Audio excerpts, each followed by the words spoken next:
It is the Mike Calta Show. It's 102.5 The Bone. Good morning, everybody. It is Tuesday, October 8th, 2024. And we are coming to you live ahead of Hurricane Milton. So it's not going to hit until tomorrow night, right? So we'll probably be here tomorrow morning. I would think so. Yeah. It's a matter of, Joe, you probably won't be here tomorrow morning. Yeah, if the bridge is closed down, that probably won't be. I won't be able to get here. I'll probably be there though. Oh, good. Well, because if bridges are closed, I can't make it to the studio. Right. Yeah. All right. I like the way that works out. Trade Joe for Carmen. Yeah. I mean, it seems like a fair trade to me. I think so. Question. What did everybody do yesterday for the hurricane? I brought all my stuff in off my back porch. I got gas for my generator. I assessed my wood. Whoa. What kind of wood do you have? Plywood for putting up over my... Do you have plywood? Yeah, I've had it for years. Yeah. It's the same, so I know which goes, and it's all labeled. This goes here. I ran around... I didn't run around, but I did some chasing of wood yesterday. A lot of people were posting online, we have plenty, but I'm not going to get 30 sheets of plywood, and I'm certainly not putting it up. So then there were guys like, we could put it up. I'm like, okay. So my guy, Joey Deeb, and his guy, Billy, they secured the plywood for me, and I was waiting on Tom's son to go pick it up, but they were on another job, and by the time they were done, they'd already closed, and I was like, we'll just go there in the morning and get it. They're closed today. The lumberyard. A lot of things are closed. Oh my God! I was like, "What am I gonna do?" So I have some. I don't have enough for the whole house, but I have some. But what weirded me out is, and this is the first hurricane other than last week, that's coming since I've been in this house. And I drove through yesterday. Not one person in here has hurricane shutters or plywood or anything on their house. Like everybody else is just they're like, we're fine. I'm like, there wasn't too many people in my neighborhood. When I drove home yesterday, I didn't notice. I don't think I saw any actually. Yeah, I tell, and I'm like, all right, then I guess we're good. We decided that we're going to be in here. This is the safest room. Yeah. So we're going to sleep in here. We got air mattresses. Also, this is the coldest room in the house. It's got no windows, so I think this is a smart move for me. Then, in a weird turn of events, we may be having people come over here. Just come over here because did you see Dan Conley posted yesterday? Yeah. He's like, I'm in an area that may have to evacuate if anybody's got high ground, ha. And then I thought about it and I said, is he being serious? So I hit him up and I go, hey, are you really, do you have a place to go? And he goes, I think we're going to go to a shelter. And I was like, no, don't go there. Come here. So Dan and his family may come over here. Can I tell you the generosity of our listeners? Do you know how many people have DM'd me and said if you need a place to stay, oh yeah, me too. Bring your dogs and do that, and I'm like, people are sending me to Georgia, Georgia, and Lee County, and this and that, and I'm like, very nice. Thank you very much. I appreciate that. I have my in-laws are up in Homosassa, and they said about it too, and I said, where I am, I'm in Zone E, so I'm like the last to be evacuated. We're not in a flood area or anything like that. We have the whole house generator. We have plywood. We have that stuff. So I think we're okay. I mean, depending on wind and all that stuff that you can't really control no matter what, regardless of whether I'm there or not. So my house is going to have like 15 people in it. Yeah. Oh, everybody's coming to your house? Yeah. All my in-laws, they all live in evacuation zones, and they're all getting out. My in-laws, I don't know. They didn't want to leave. They didn't want to. I don't know what they're doing, but my brother-in-law, I think, is going over there to stay with them. Yeah. Which is smart. And then my other brother-in-law is not too far away from these, like in between us.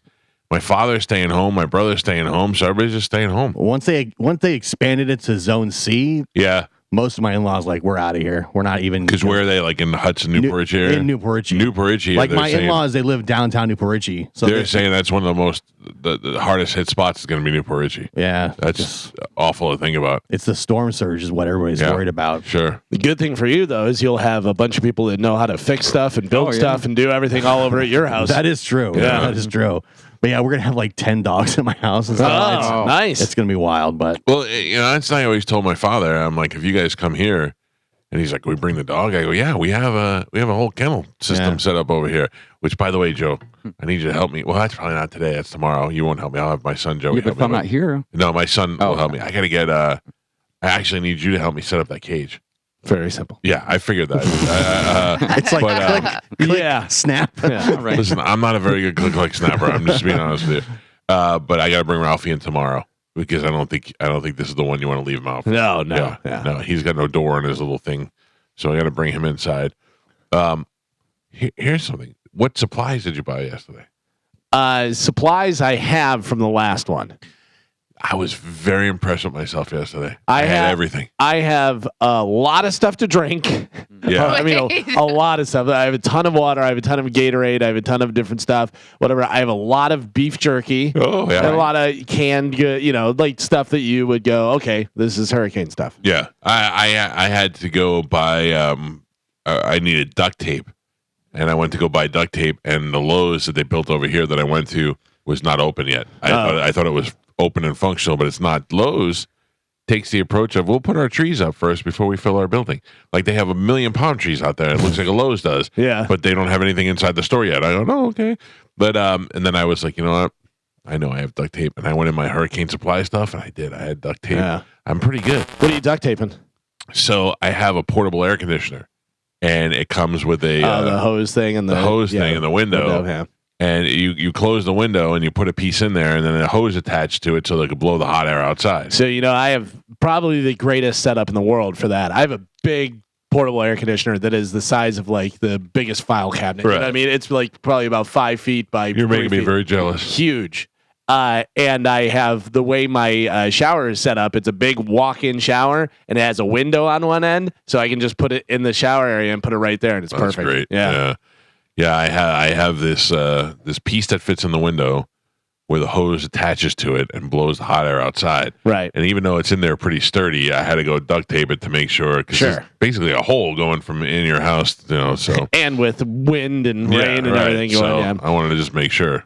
This morning, if you're looking for gas, good luck. I would, get one of the apps that shows you where the gas is and stuff, because there is plenty of places. As I was driving, I was just looking to see all the yellow, and I have like 3/4 a tank. And there was one I was like, oh, let me check this, because a lot of times the smaller ones, like the Wawas and this and that, everybody's like, yeah, that's right on the main thing. We're gonna stop there. But I stopped at a smaller one, and I was like, oh, do they have gas? Pulled in. Hey guys, how about not putting black bags over the hose? Over the thing? It's like put yellow or red or something so we can see from the street. I pulled up and went, Yeah. I know DeSantis said yesterday in one of his press conferences that there's not a gas shortage.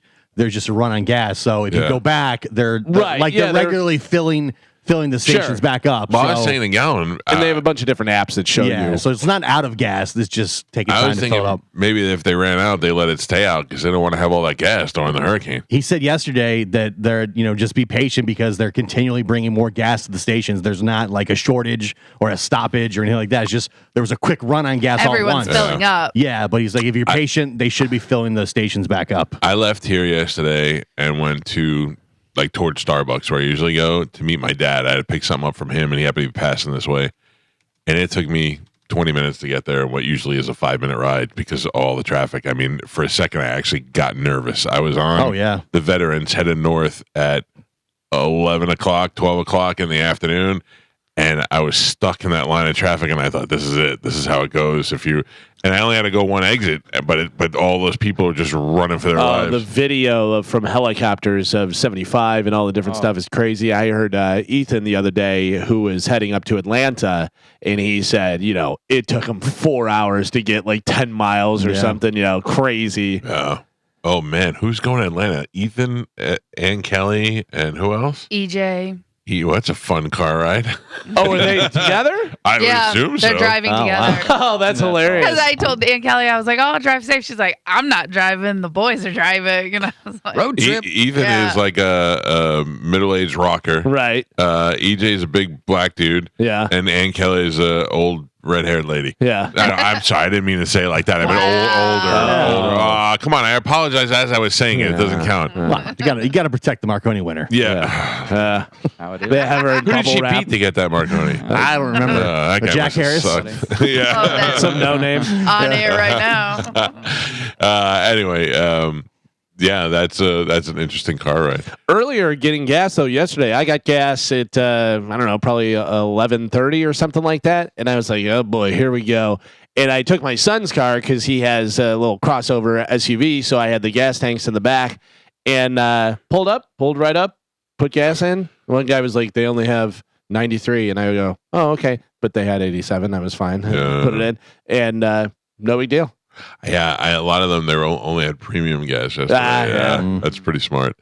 I don't know, man. It's pretty hectic. I think that the same thing is going to happen. The people that are in the areas down on the surf side are going to be just miserable because they're getting double whacked. And I think the people in the inland are going to be okay. Hopefully. Now you go through these neighborhoods and all these piles that they've emptied the entire house. That's the big Yeah. thing. That's Now- the big The thing. debris. Where are you seeing that?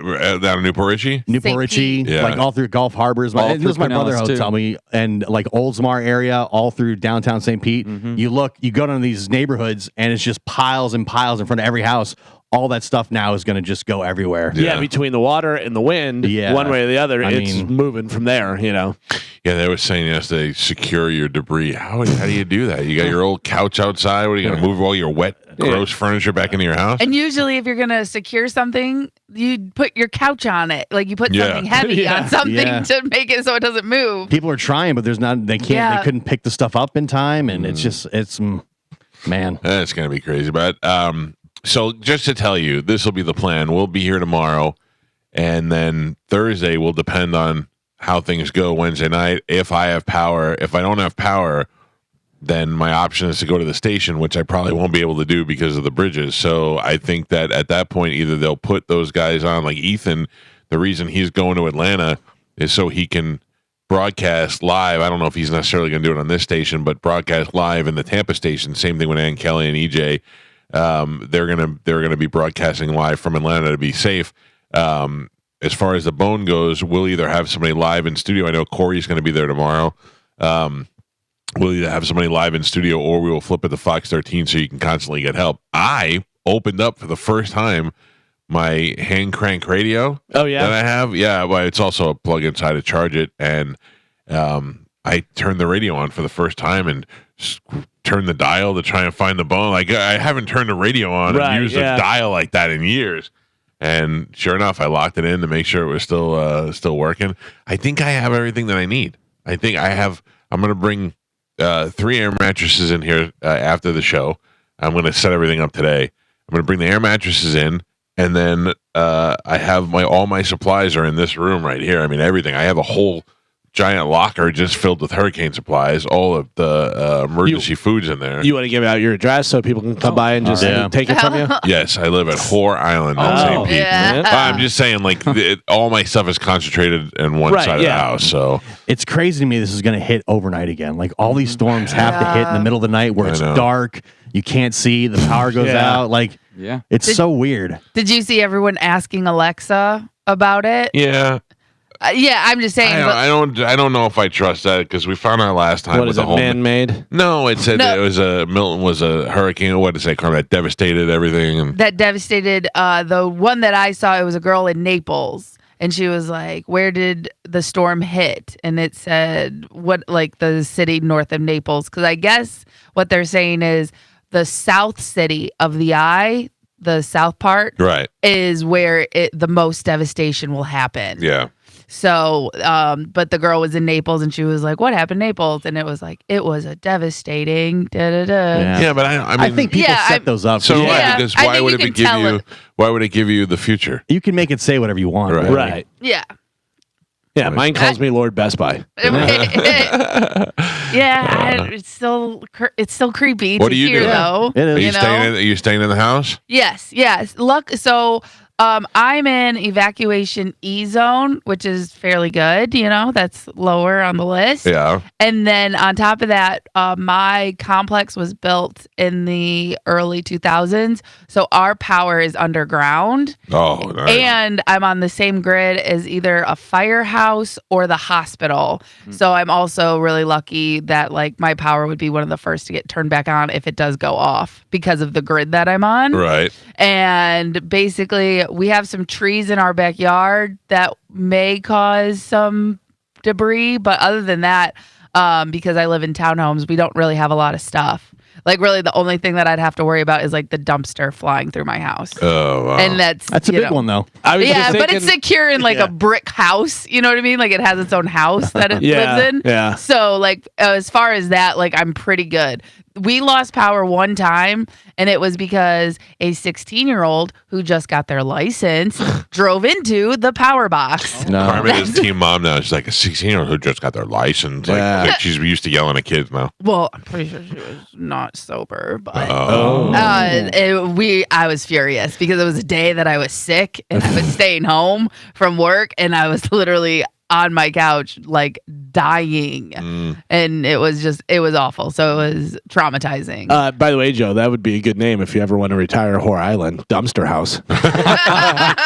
Joe's got a nice house. Yeah. Joe's got it surprisingly for a house that had you in Spanish in it for so many years. I love that house. It's a good house. It is really. It's a nice old. It's probably really well built. Yes. Is the mattress still out back, or is that been No, moved? that was only there very temporarily. All but right. Thank you for keeping Miller it up. needed a place to Yeah. stay. When I was there was a mattress. No, it's a cinder block house, and all the inside is all plaster, so it's very quiet in there, Yeah. except for the floors. The floor is a nice, good wooden squeak. Yeah, it's a nice hardwood floors, sturdy. Right. Carmen, do you have line 2 on hold? I do not. You don't. No. Oh man, I don't know what I'm. Let me just answer this real quick. 'Cause man. I don't know what phone system I'm on right now. Hello? Hello, Milwaukee. You're live. Yeah. Do you know anybody there? I don't know. Yes. Oh, sorry. Right. You said it too late as I hit the button. So one time, Bobby Kelly and I were at Sirius in New York, and we were doing a show for them, like a test show, and they put us in a studio, and we were supposed to have a dedicated phone line. And then at the last minute, right before we were about to go on the air, they're like, "Oh, you don't have phone lines." I'm like, "So you want us to do a talk show, and not have any callers going?" I'm like, "That's just a throwaway." So all of a sudden, the phone line started ringing, and I said, "Well, we got phone calls," and they go, "No, those are what's his name? The guy that was on Late Show, Craig Ferguson. Yeah. He's doing his show in L.A., and those are his phone calls." And I was like, okay. I just started answering Craig Ferguson's phone calls. Yeah. And it was fantastic. Those idiots think that all you have to do is talk with any sort of accent. They think they're talking to Craig Ferguson. Hello, San Diego. You're live. Oh, I was just like, hello, me, love me, don't do it. And they were like, yeah. I talked to Bobby Kelly, who's filming a comedy camp this week, where they went up there and they had to go through a safety briefing and go see the campsite where they're living and all that stuff. And he was out all day surveying the site and doing all this stuff.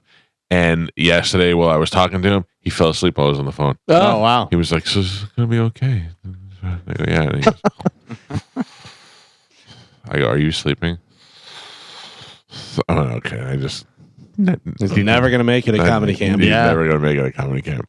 I also talked to Bert twice yesterday. Yeah. The Bert show, Bert Aid, that was scheduled for Saturday this weekend, has been rescheduled to November 15th, which is interesting because that weekend I was out of town, and I have to reschedule that now. My wife is so secretly mad, I think. Oh, yeah. For her birthday that weekend, we were going away, and we're going to this place in Florida somewhere that you stay on the property for a couple of days, and they have sloths and monkeys and all sorts of stuff. And the sloths sleep in the bedroom with you. There's like a plexiglass wall in the cage, and they sleep on the other side of the bedroom. I don't know. She was so excited for it, but it was that weekend, so I have to change that now.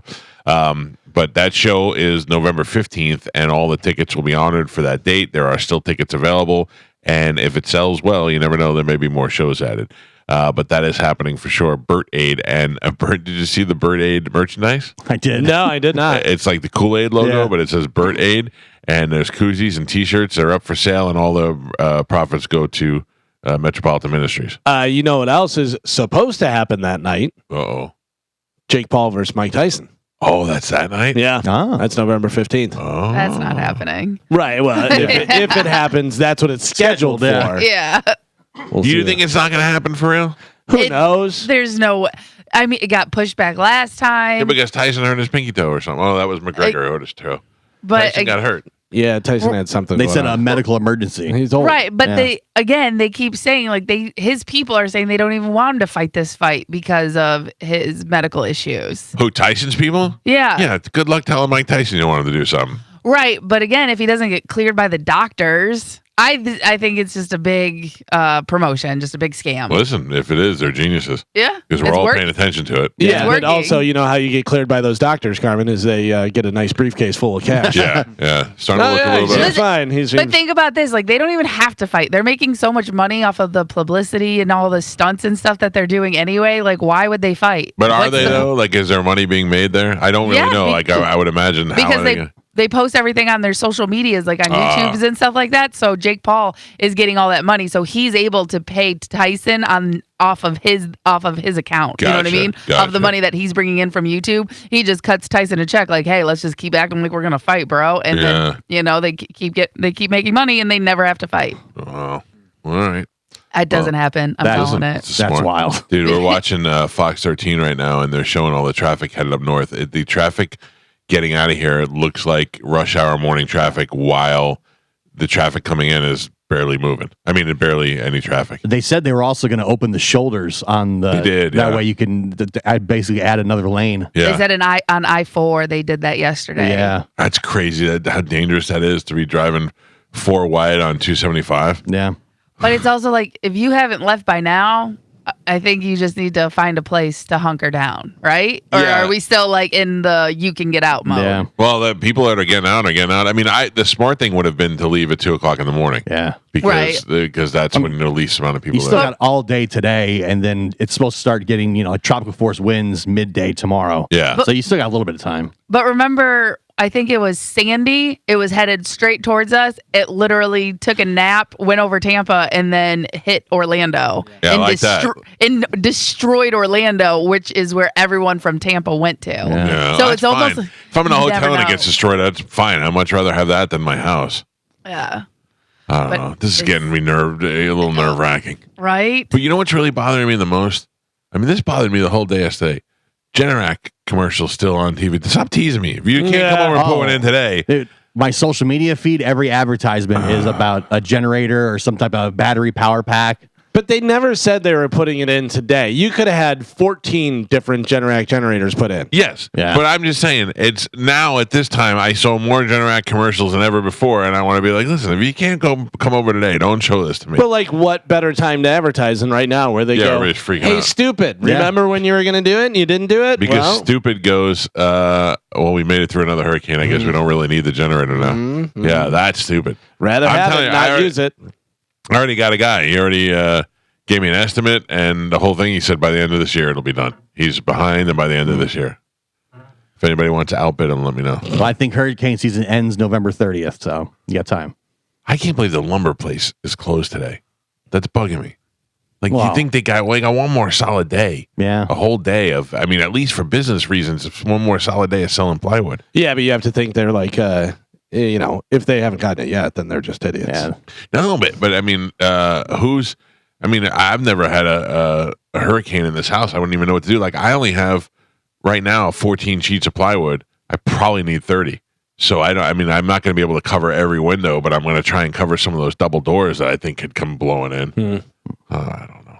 And look at which area of the house, like which way it's blowing, where it's going through. I think we're worried. We're mostly worried about the pool enclosure being pulled down. Yeah. And if it does, it could hit all that glass in the back. Yeah. And I think that's what we're going to try and protect. But also the most valuable stuff is in my office. That is where we could lose a lot of money. I don't know. this is freaking me out now. And I wasn't even freaked out when the show started. But you have like a gun safe. Yeah. So anything just get inside of it. Yeah. All right. But I'm saying anything like super, super valuable, Yeah. put it in there. Yeah, I am. I mean, it's just a matter What's of the code? the code to the safe. Yeah. 5757. Yeah, no, that's what I have to do. I'm going to put my Yankee guitar, my Eddie Vedder ukulele, and all my guns in one safe. I don't know what you're laughing at.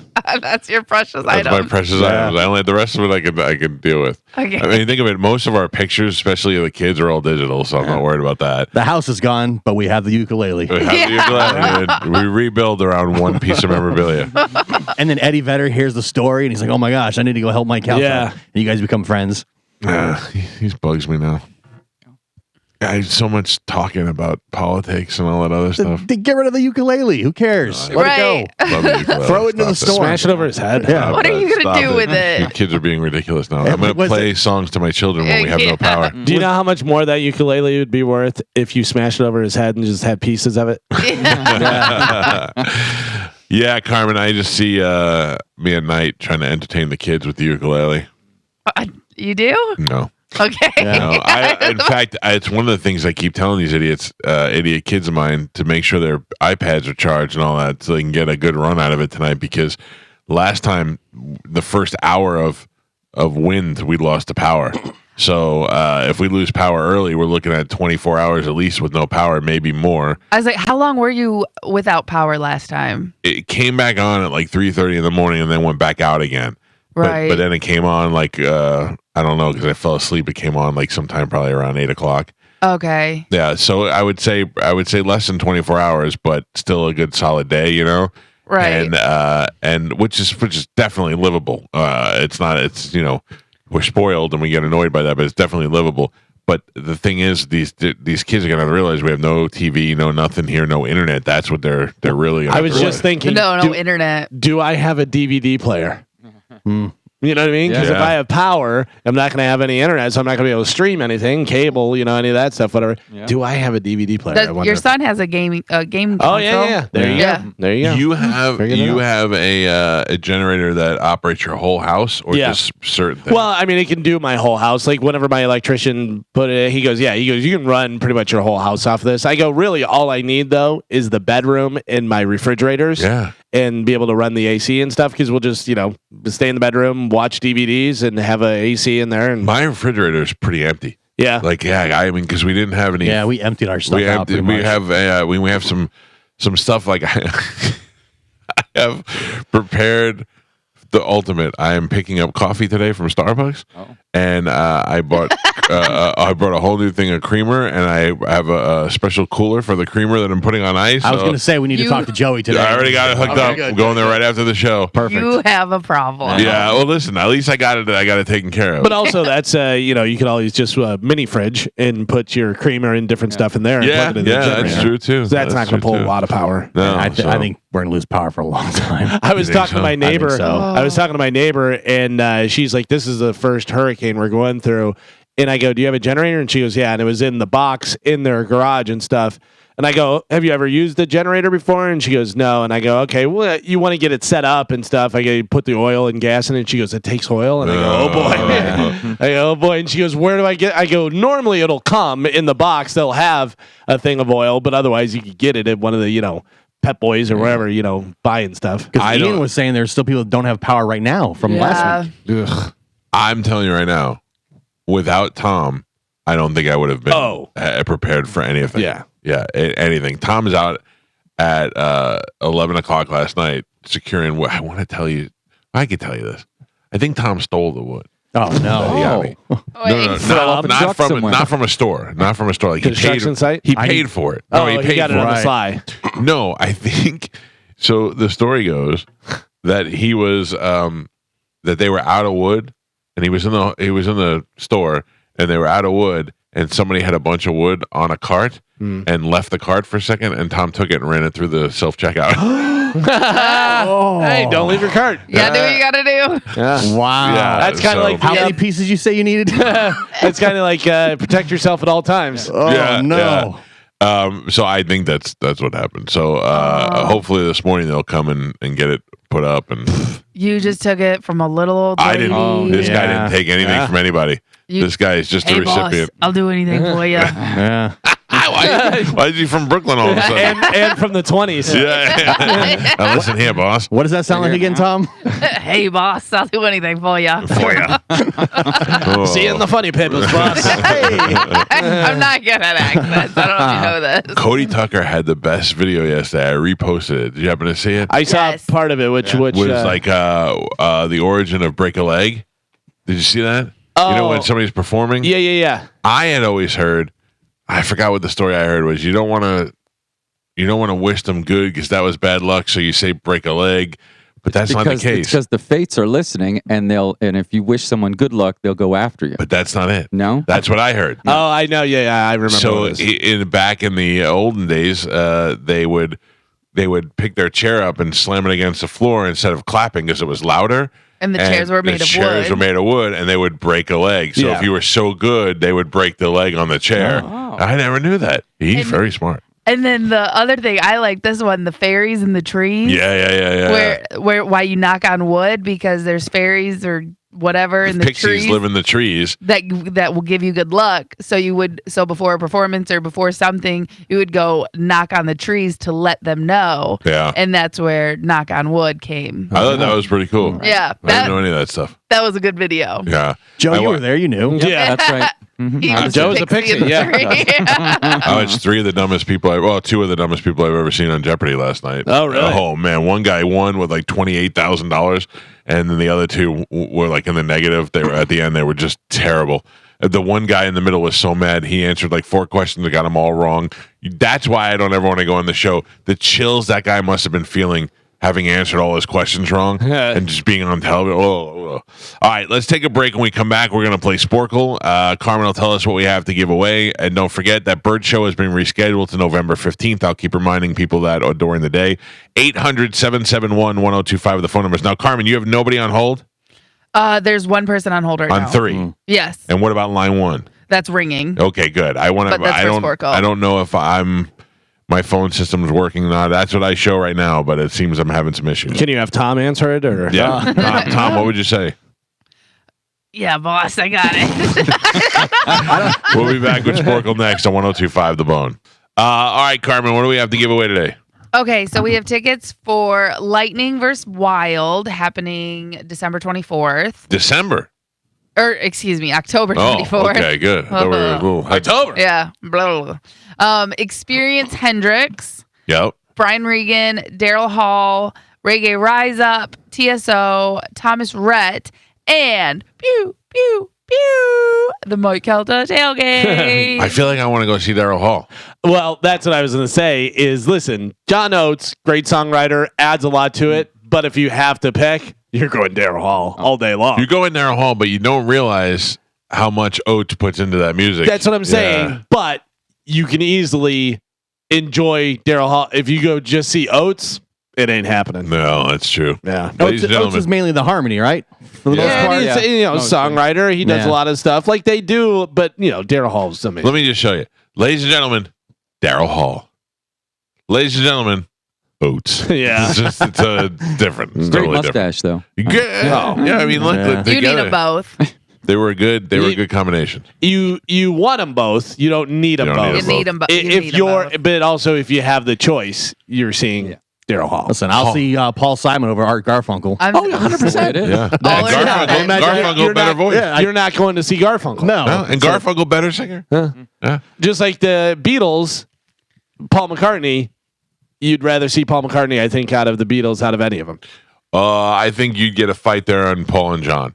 I think you'd get if John didn't die, they would both be as popular. I think John, songwriting, good. Paul McCartney, better performer, though. Better musician, better voice. I'm just saying you've never seen John Lennon perform post Beatles. I know, but we can't really say We don't know because what he'd be, he's not there, whatever, but...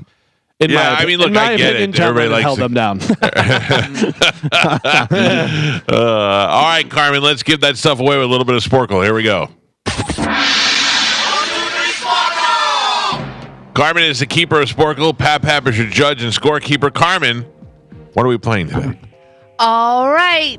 We are going to play Disney movie Oh, by Gio. Disney songs. Oh, Can you, All right. Can you name the Disney movies by songs that were nominated for the Academy Award for Best Original Song? I'll have to check, but I think I'm going for 2 in a row today. No. I don't know. I don't know who keeps the records anymore, but Gio. Oh, jeez. All right, I'm giving you the song. You're giving me the movie, okay? Yeah. First one, A Whole New World. Aladdin. Yes.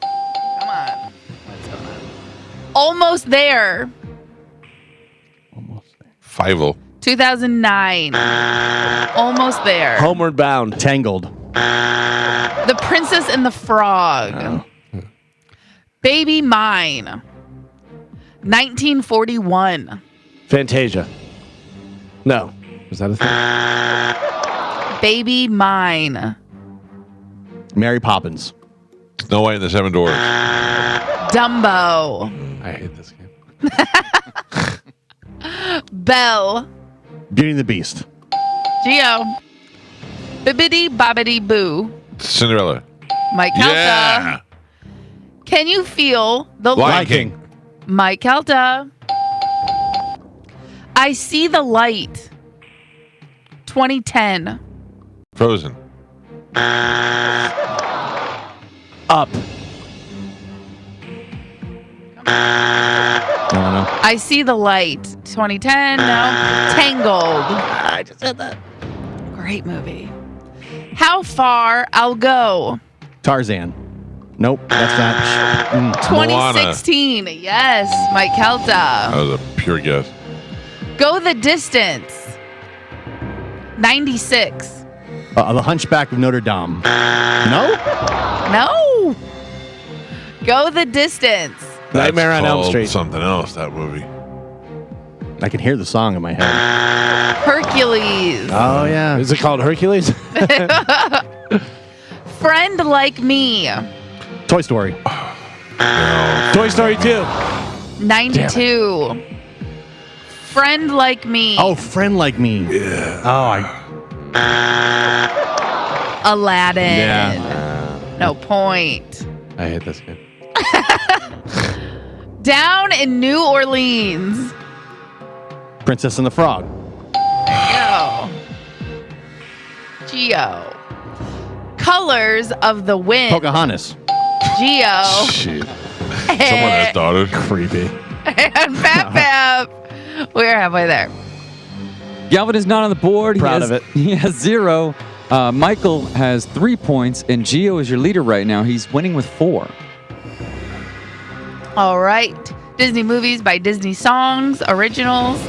Your next one, Circle of Life. Lion King. Mike Calta. Dos Orguitas. Encanto. Yes. I couldn't remember the name of that movie. Geo. Into the Unknown. 2019. Into the Unknown. Scarface. Frozen. Scarface. Very close. No. Frozen 2. Ah! You're so close. Kiss the Girl. Little Mermaid. Geo. Love. Snow White. 1973. Carrie. Sleeping Beauty. Robin Hood. Love is a Song. Wall Street. Snow White and the 42. Seven Dwarfs. Sleeping Beauty. No. Looking for Bambi. My Funny Friend and Me. Apocalypse Now. 2000. My Funny Friend and Me. Aladdin. The Emperor's New Groove. Oops. Someone's Waiting for You. 1977. Snow White and the Seven Dwarfs. Fantasia. Someone's Waiting for You. The Rescuers. Oh, great movie. The Bare Necessities. Jungle Book. Geo. Damn it. Under the Sea? Little Mermaid. Mike Calta. Judge. That was Michael. Oh, it was 100% Gio. Yeah. What? That was Mike. Thank you. Okay. Thank Two you, Calvin. judges. Integrity. 2 judges. The judges. Thank you, Carmen. Yeah, the judges. What's the score right now? The score is Galvin 0, Proud Michael of Michael 5, and Gio 7. 7. 7. Holy Christ. Oh, I thought he had way more. And I thought we were tied. Oh, you cheated. we're on the last 4, by the way. So you Yeah. All right, here it comes. took that. You'll be in my heart. Tarzan. 99. Tarzan. Geo. Phil We're on the Collins. last 3. Or what? I said Phil Collins. Okay. We're on the last 3. We just did the score, so we're just going to keep Yep. going. When you wish upon a star. Cinderella. 1940. Jiminy Cricket. That's Snow White and the Seven Dwarfs. Nope. Pocahontas. It is? Yes. No. Calvin had the person. Yes. Pocahontas. When you wish. Yep. That's not Pocahontas. Jiminy Cricket's not in Pocahontas. Yes, he is. No. No. No, he was a cricket. Can I say what it is? Yeah, we all Yeah, guessed. everybody- It's Oh, yeah, yeah. We're taking Pinocchio. Pinocchio. Yeah. Oh, She's my reading God. Pocahontas. I read it wrong. You're right. Yeah, I did. I was like, what is happening? What's happening is you're dumb. It's Pocanocchio. How many times has she done that? All right, last 2. Hakuna Matata. Lion King. Geo. And your last one. Be our guest. Beauty and the Beast. My God. That was nice. You broke my streak. Now I know what you guys feel like every day. Yeah. Don't get used to it. Your final score, Galvin with 0, Proud of it. Michael with 5, and Gio doubling that with a total score of 10. Wow. So I cancel out any rules, everything, all that good stuff. Just you and Pinocchio and Pocahontas. Yeah. Eat a W, everybody. Good job. Good job. Thank you. I knew when she said Disney that Gio had it. Oh, yeah. Like Yeah. it was over. Yeah. A lot of for Disney sure. in my life. No Disney in my life. 0 Disney in my life. My daughter only liked Frozen. She didn't. I She didn't watched like any of the movies. Disney as a kid. We had Disney Channel, and then my kids were all into Disney, so We were too poor for Disney. I just so, remember that stuff. Every once in a while, Disney would have a Sunday night show that aired a movie or something like that. And Yeah. that was the only Disney we got to see. But yeah, my daughter never really liked Disney. She only liked Frozen. Then she was like, no, I'm done. Yeah, my kids were always big into Disney until they got older. I like Disney more. Like I love Up and those kind of movies and, Yeah. and The Incredibles and all that Toy stuff. Story's great. She won't watch any of those stuff. She won't watch it with me. I want to go to Disney. None of them want to go. That's how it is with me too. Oh, you guys want to go to Magic Kingdom? They're like, no. My son does this. My son goes, all right. Like he's Yeah. like, I'll go because you want to go, Yeah. but he doesn't want to go. If you want us to. Yeah. Meanwhile, when I was a kid, we would have went every day if Oh, we could. yeah. Yeah. I don't understand that. Yeah, I've never got that. Disney just does nothing for me. Yeah. That's because you got Satan in your life. And you don't like kids. Yeah. That's it. Those are I two get true it. statements. Yeah, but like it makes a lot of sense. I liked it as a kid, and then I had kids. Yeah. Listen, I go there now and it seems more like a building with people in it than it does the magical land that it was Right. when my kids were little, but it's still a good time. If I didn't have, I couldn't be one of those like Disney adults though that goes by that's myself and wild. stuff. I would go with my wife. I would go just me and my wife. Yeah, I would go with my wife. Just Yeah. I couldn't go solo. I would go more Epcot, but I would go just me and my wife. No, I wouldn't go solo. I felt so weird when I was at Universal alone. That I could was go to just Universal solo. So it any felt of those weird. things, Disney, Universal, any of that stuff, I would pick a dirty like fair over any of those. Really? Yeah, where you're Oh, throwing a ring onto a Yeah. bottle and doing that stuff. That's I fair. love the theme parks. Uh-huh. Yeah. They have the ring toss at Disney and Universal, except it's $35. I was going to say, yeah, exactly. Universal was great. When my son was younger and we went to MGM Studios, the Star Wars thing, that was cool. The Hollywood Yeah. land, yeah. Right? Yeah. That was cool. He had a blast, and it was cool to see him, in his element and see all the Star Wars stuff and everything. But other than that, I was just like, So when Joey was about pre-teenage is when we started going there for that as well. and that was cool because they didn't have the Star Wars land yet, but they started incorporating it. So you'd be walking, and then a group of stormtroopers would just come walking down the road together in cadence, like military, and they were just showing you that it was coming, Yeah. And then it'll be like little Jawas, and they would come up and they'd want you to trade something with them. They'd give you a button. Right. Yeah. That was cool, but that was like before the Star Wars land started, Yeah. That's what whenever I was went cool. before That was the full last on. time my son was like into going. And then they had the thing where Darth Vader came out, and then they who wanted to join Darth Vader and do all that stuff. Yeah, they had the Padawans that they were training and everything. Yeah, where I literally threw my kid basically to the guy. They were like, "All right, we got one more," and I'm like, "Yeah!" I picked him up like ham. Yeah. All right, what do we have coming up in news, Calvin? Coming up in news today, we have. Let me get it ready here. Takes money to make money. I get it. And sweet feet. Sweet feet. Oh yeah. Sweet feet, you say. Sweet feet. I love All it. right. We talked about feet yesterday. It's 2 days in a row. Ladies. All right.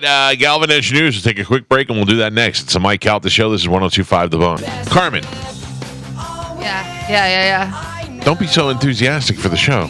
I'm texting Calvin something about news. Hey, did Bobby Kelly call yesterday? He did not. Or well. Yeah. So there was a little. I think he's calling the old hotline number. Okay, because the old house, so the light was flashing, Yeah. but there was no call in studio, and I was like, "What is happening?" But we were in the middle of the show, and Can you try and call him right now? Yes. Okay. Let me know if you get him on the line because I have no computer to look at anything. It's ridiculous. My phone lines keep going out. I'm experiencing hurricane problems already. In all seriousness, you have time to get out if you feel like you have to get out if you're in an area. They keep saying, Galvin, hello? Is Bobby there? They keep saying you run from the water, you hide from the wind. Okay. So if you're by the water and it's coming, they say run, get out of there, leave everything and go. And they say it like Minority Report. Run! And hide from the wind. So that's what I'm going to do. I'm just going to hide in here, and hopefully that'll take care of it. Feed a fever, starve a cold. Can I be honest with you about that? That's fake, by the way. What? Feed a fever, start a call? Yeah. Oh, I just eat all the I time. Googled it one time. Can I be honest with you? Yeah, well, yeah. It's a little exciting. If I had to choose whether I wanted it to happen or not, I would say no. But it's going to be kind of fun to be like in the clubhouse. No, man. You need to take a ride down through some of these No. streets. I'm not saying, oh, good, hurricanes coming. Ooh, 100%. People are hearing you saying that hurricanes are fun. No. I mean, Is it'll it be kind of fun to hide out in the little hut. Michael, I have Robert Kelly, and he only has a minute. So Oh, well, come on, pull him up. Hey, you gotta go. Bobby? Yo. First of all, you fell asleep on the phone with me yesterday. I what? We were talking on the phone and you fell asleep. Oh, yeah, dude. Yeah. Sorry. No, that's not really cool. Spice up your conversation. Wow. It was actually funny is that you were talking and you just trailed off while you were talking. I did? Yeah, did you try to wake me up, or did you just... You were like, and this okay. And I go, are you sleeping? And you went, I went, Bobby, and then I hung up. Bobby, my number one best friend, happy birthday, my little pumpkin. Hey, buddy. Thank you so much. Happy birthday. Happy birthday. Thank you. Happy birthday. Thank you, everybody. Bobby's in Canada What's that? right now. He's going to film comedy camp. Yeah. Now, are you ready for this? Tough, dude. Are you ready? Yeah, I know it's going to be tough. First of all, it's in Canada, so it's cold out. And it's you, Jim Norton, Yamanika, and Bobby Lee. By the way, Category 5 hurricane coming towards us. Yeah, you're going to have a rough time, Bobby. Good luck with that. Yeah. Well, I don't know if you've ever been with Yamanika when she's cold, but that's a Category 17. I believe it. Now, how long are you going to be out there? Well, we're doing a lot of prep first. Yeah. Safety stuff, so they don't die up there, because it's going to be just us, the director, and 2 camera people. Wow. And we have a bushcraft expert with us. And what are they going to do? Teach you how to do stuff?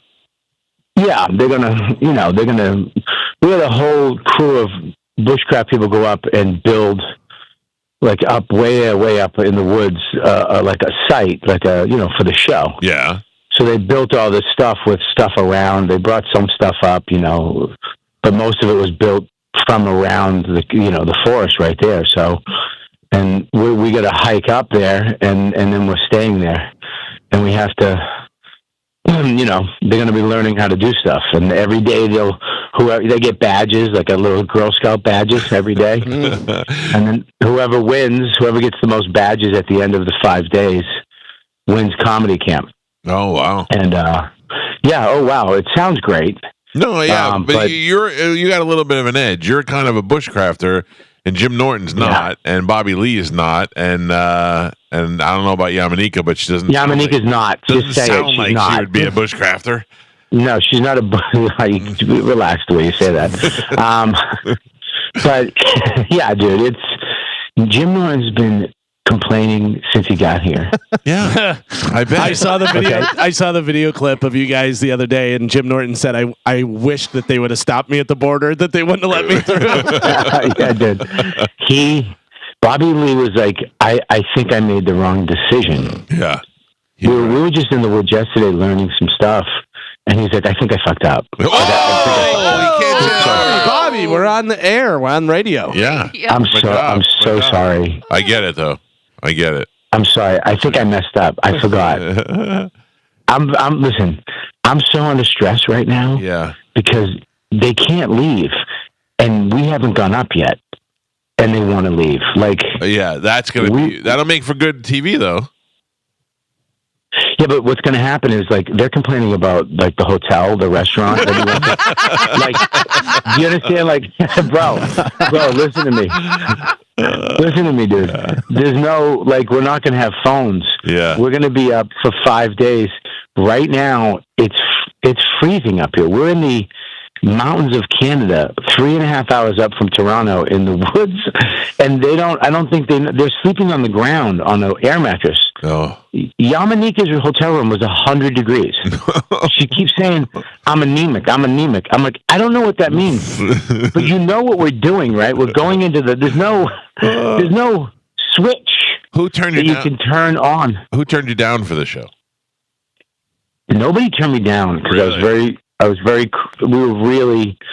we had Russell Peters was in, but he had a bail. He had a tour, and then, you know, we just, the certain people we asked, we just knew that they would be perfect to get, you know, Ari would not be good up here because he loves it. You know, he'd just be walking around naked, you know, showing his wing wong to everybody. Yeah. And he poops like on stage at shows, so it's not a big deal for him. Right. Now Yamanika's going to have to dig a hole. Yeah, that's like one of the first challenges she has to do is learn how to dig a poop hole. Yeah. And then I don't, buddy, I might have messed up. No. I think this is going to be great. I think the worse that it sounds, the better TV it's going to make. Well, the problem is, dude, yesterday we were looking at stuff, and there was bear scat. Oh. And, she's like, there's bears? I'm like, it's the woods. Yeah. We're in Canada. That does make me nervous. Like the amount of wildlife you can't defend again, like bears you can't. That makes me nervous. Yeah, there's bears. I think there's bobcats. There's wolves. Wolves is the thing that I hate. I can take a bobcat. I'm not worried about that. I can beat up a bobcat. Definitely coyotes, but wolves are scary to me. But yeah, look. I mean, we have bear spray. I don't know. I mean, I told you, the survivalist was like, "You guys have bells?" I was like, "No, we have Yamanika. We'll be talking." I was going to say, at what point will you get up to go to the bathroom and bear spray Yamanika in the face? She's going to be going to get something out of her bag, and Bobby's just going to spray her in the face. Yeah, it's. I think she asked yesterday, "Are you guys going to have heater tents, like heat tents?" No. I was like, I feel like you got Yamanika to do this because Miss Pat said no. No, I would never. I'm not. Doesn't Miss Pat have gout? I'm not. Yamanika's got in shape the last year. She lost 100 pounds, so she's been killing it. So she was like, why we wanted her to do it is to kind of get it. The one I'm nervous about is I'm nervous about Norton. Norton, I mean, he came up to me 2 years ago after living in Manhattan for 30 years and went, "The subway's quick. You should try taking the subway." What? Oh, yeah, this is gonna be rough. But all right, well, so do I not get to talk to you now for how long? Well, We're not going up yet. We have to do some more. We have to do a lot of training so they don't get hurt. And they had to use, they had knives. They didn't know how to take the knife out of the sheath. Oh, geez. Like they kept going. It doesn't work. I'm like, it's not an iPhone. You just pull it out of the thing, and then that's it. Bobby Lee seems to me he can't function without Santino. Yeah, well, Bobby Lee, listen to me, Bobby Lee and Norton, they're two peas in the pod. They were looking at, they were looking at something yesterday at the restaurant that I can't even describe to you. This girl that she does, let's say she cleans her feet with her own stuff. Yep, okay. And they were like, "Oh, send me that." I'm like, "We're eating. We're eating." This there's two peas in the pot. There's gonna be a weird tent over there with the two of them just in the middle of the night snuggling. Yeah, it's there's gonna be a lot of body smells. Yeah. At the end of the week, but it's gonna be tough, dude. But I hope you guys listen. I hope you guys are safe. I hope you guys. I mean, I was kind of nervous, worried about you guys. I hope everybody's all right. I mean, I know, Mike, you're all right. You have 9 fridges full of stuff. Yeah, they're okay. And 15 rooms. Bobby celebrated yesterday because he got a new house, and in the new house, he now has 2 fridges. Bobby, welcome! Welcome to the Thank you guys. You made it. Congrats. I really was that was one of the things I said to Dawn. I was like, "Hey, Dawn." She's like, "What?" I'm like, "We're a 2-fridge family now. We can hang with the Caltas." That's right. Yeah. That's your refrigerator starter kit. Yeah. But listen, I'll send you some. I'll send you what I can until we get up there. But okay, I'll send you a video, whatever, if we have one. But this is. I know. You think I'm joking. I think this is a bad thing. I think I messed up. No, I think the fact that this is. I agree with you. This is not. Those are not the people I would pick. This is not the time I would go, which is going to make it perfect for everything. Okay, dude. Dude, I don't know, dude. This is. And if we encounter, I don't know what's going to happen up there. I hope it just is nice and peaceful and everybody likes nature. My question is, how does Jim Norton take out? Is Sam Roberts doing the show by himself? Yeah. Ugh. Yeah, you know how happy Sam is right now? That's funny. All right, well, happy birthday, my number one best friend, and please be safe up there. And if you have to, kill and eat Bobby Lee. Yeah, Yamanika. I'm not going to eat Bobby Lee. There's nothing on him. Yeah, but I'll be hungry an hour later. There you go. Hey, yeah, bingo. All right, pal. Talk to you later. Bye, guys. See you, Bobby. Happy birthday. Love you. Happy birthday. There you go. The great Robert Kelly. Dude, honestly, that would be so much fun to do, but also no. If I was up there with a camera crew, like 15 crew and a director and all that, it would be kind of cool to know that they had our back while we're sleeping and stuff. Yeah. But two cameramen and a director, I'm like, that's not doing anything. At least it's cold, though. I think I'd rather be cold. Oh, you don't want to be hot. You don't want to be hot. Yeah, you're about to be hot. I just looked up. The high is like 55 in Toronto. Perfect. Yeah. That's perfect. And he said they're going north of that, so you maybe 20. 3 hours north. Oh, so you got to think 20 degrees less than that, maybe? It's gonna be crazy. Oh, that's freezing. That's now. nice. No, I love it. No, that's I love way it. too cold. It's campfire weather. Yeah. You got to build the fire. You dress for that. Yeah. Carmen, you could. They're bringing matches with them. It's not. They're not on. They're not roughing it. Yeah, they're not on one of those TV shows where they gotta survive out in the wilderness. They're just camping. You got a hoodie, a campfire, and a bottle of bourbon. Yeah, that's no. perfect. I don't think they have bourbon, Gio. Perfectly warm. I thought about drinking during the hurricane. You should. Yeah. Hurricane party. I was talking to my neighbor, and she's like, "You set up?" I go, "Yeah." You set up? She's like, "Yeah, we should have a drink." And I was like, "All right, right on. That's the way to go into it." They say you should definitely drink, and then if any branches fall, go and use a chainsaw. Yeah. I got my mini chainsaw, so take the edge off. Anxiety. Yeah. That's what I'm saying. Just a little bit, not to get drunk. Just a little bit of Why drink then? What's that? I said, why drink then? All right, ladies and gentlemen, time to check in with Galvin. He's got today's news. And now, news with Galvin on the Mike Calta Show. What do we have in news today, Galvin? Today's news is brought to you by Pelt Shoes. Stop into a Pelt Shoe store. They have 6 locations throughout Pinellas, Sarasota, and Fort Myers. Even like after the storm, you need some work boots or you need some, rain boots or anything like that. Obviously, you can stop in there, get those. They have all the different styles and brands that you're looking for, whether you need some boat shoes, you need some sandals, you need some dress shoes. They have them all right there in stock, ready to go. You don't have to wait around for shipping. You're not going to get the wrong size, the wrong color, anything like that. So stop into a Pelts today. Make sure you tell them Galvin from the Mike Calta Show sent you. So, of course, Hurricane Milton could come ashore late Wednesday or early Thursday morning in the Tampa Bay region, which has not endured a direct hit by a major hurricane in more than a century until Mike Calta said something about it. Yeah. Scientists expect the system to weaken slightly before landfall, though it could retain hurricane strength as it churns across central Florida toward the Atlantic Ocean.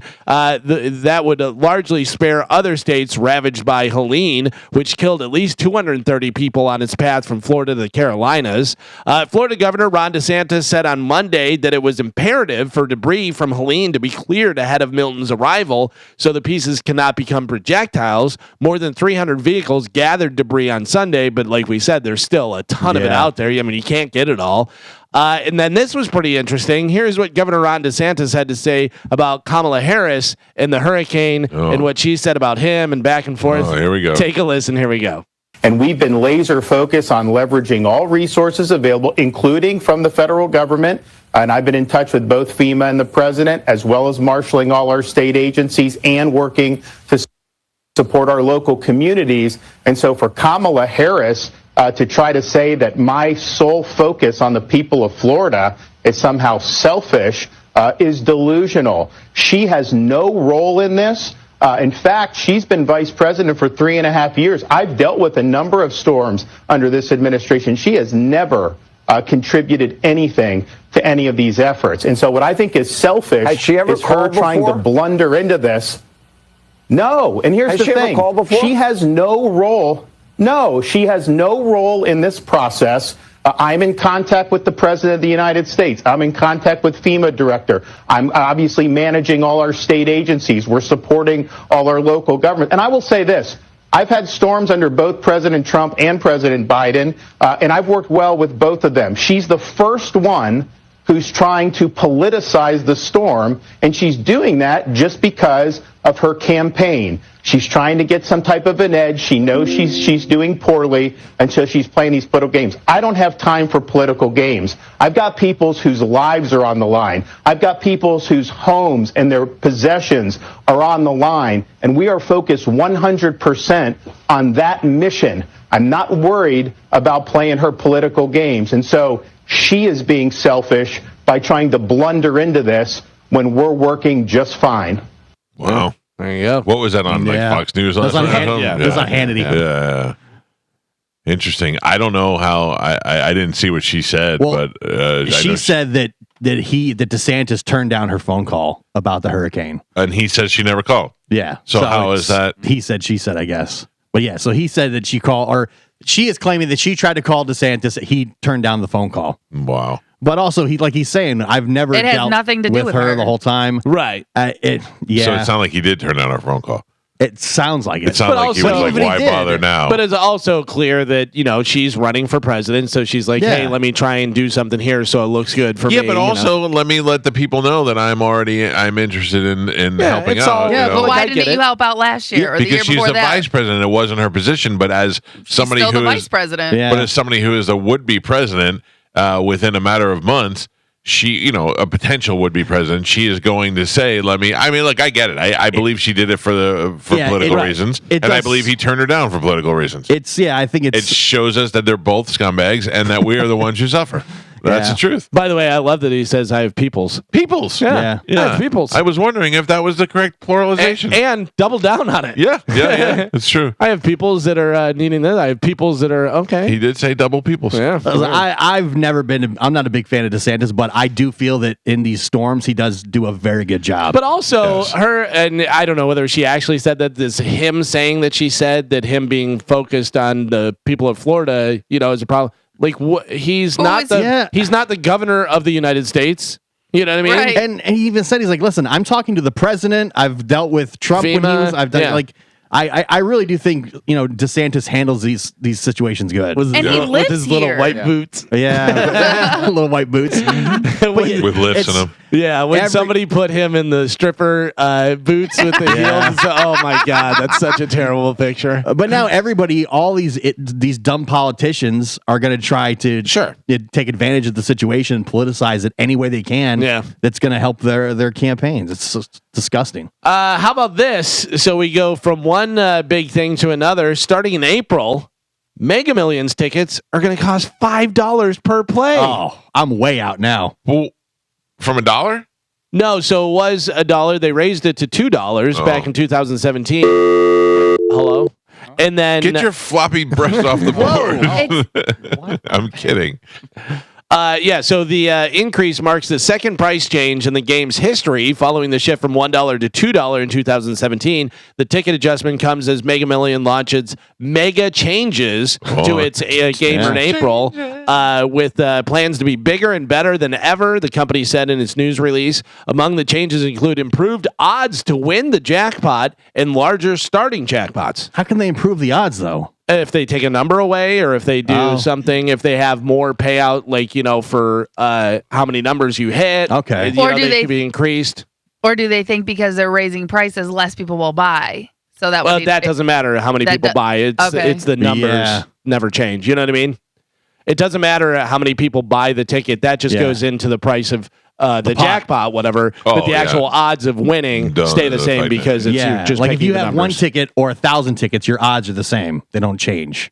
No, your odds That change. doesn't make No, sense. your odds change there. What I'm saying is the numbers never change. So if it's 6 numbers that you have to get, the odds of you getting it stay the same no matter whether many people one other buy person plays or 50 million people play. Right. Your odds of hitting that, obviously your odds go down where you could split it with somebody else. Right. Because more people are playing. But yeah, so I don't know what exactly they're doing for their mega changes, but we'll see $5. So then that means if I do quick picks, if I do 5 quick picks for the Mega Millions with the Megaplier, and it's $5 each, that's gonna be 25 plus more. Because now, man, you suckers. Yeah, I'm going to be expected to win. Gio. It's like when you play a slot machine that's a $50 a pull. Yeah. You expect every 3 pulls to be a win. Yeah, but 2 things. 1, Gio, you can't win if you don't play. And You got to 2, be in it to win it. 2, if you do play one of those that's like a $50 pull or $100 pull, if you get a cherry, you're winning $300 or whatever. You know what I mean? Sometimes you pull 3 cherries and you pull absolutely. 3 times and you get no cherries. Absolutely. Every time the jackpot goes high, I'm very surprised you guys don't win. I really think I feel like it's going to happen. You're not getting any money when we win. I'm not surprised that I don't win, but I also feel like eventually I could win. Yeah. My odds are better with me playing than not playing. I mean, we do know a lot of people that have won as well. Yeah. So do you know that my brother's business partner, his brother won the lottery and his parents won the lottery? No, all right. Both won the lottery. Yeah. Which decreases my Right, odds. I know 2 people that won too, so that decreases my odds. I think my brother's cousin's neighbor's uncle that lilives across the street won. It's my brother's business partner, his brother, who I met, and his parents. And Pasquale Consalvo. I think you guys are going to win. Oh, you're Pasquale getting Consalvo won $30 million in the 80s, and I went to school with his grandkids. And Johnny Carson mentioned him on TV. I'm just letting you know, Gio, that not only are you not getting money, but I'm going to make your life miserable. I'm going to hire a guy. I'm going to hire a guy that follows you around, and anytime you go take a sip of alcohol, he's going to slap it on your hand and go, Calvin won the lottery. Listen, I'm excited to know millionaires. It's going to be great. The Kansas City Chiefs soared past the New Orleans buy us Saints. all cars, buy us all Ferraris, and buy him like a Hyundai. It doesn't even start. I'll get him a Geo Metro. Kansas City Chiefs soared past the New Orleans Saints in a 26-13 victory win on Monday Night Football. Kansas City entered the contest with question about wide receivers, but Wide receiver Juju Smith-Schuster had his best game of the season and finished with 7 receptions for 130 yards. Meanwhile, the Saints struggled to score, and quarterback Derek Carr actually exited the game in the fourth quarter with an oblique injury. Oh, wow. He got sacked, and he got up, and he was like, "Oh, Did that one hurt." Travis Kelce score? Travis Kelce did not score, but I think he had like 7 catches. Still scoreless though. He had Yeah. like 4 in the first quarter. Yeah, it was crazy. It's They were definitely insane. trying hard to get him the ball. Yeah. Well, and also, what's her name was there? Taylor Swift was there. Swift, So they're yeah. like, Oh, she was. give him the ball, and she looked good. Yeah. She had the little, how they're doing the freckles. She had like little sparkle freckles on. Oh, really? Yeah. Right. That's good what I'm luck. wearing there when I go see her next week. You should. Nice. Yeah. That's Now a they good play. look. They play Is that Tampa Bay on a happening? short week. I hope not. We'll see, I hope not. because that's down in Miami. It is down in Miami. She'll probably come in and give $8 million per show to Miami. Well, I saw some people that we know that actually that's where they went to go hide out from the storm. Miami? It's Miami. Yeah. Who? I don't. Should I say? I don't know if it. I don't know who I they saw are. McGibbles is down there. McGibbs. Yeah, that's what I'm talking about. Mike said, "Who?" Yeah, I saw some other people that were going down that way as well.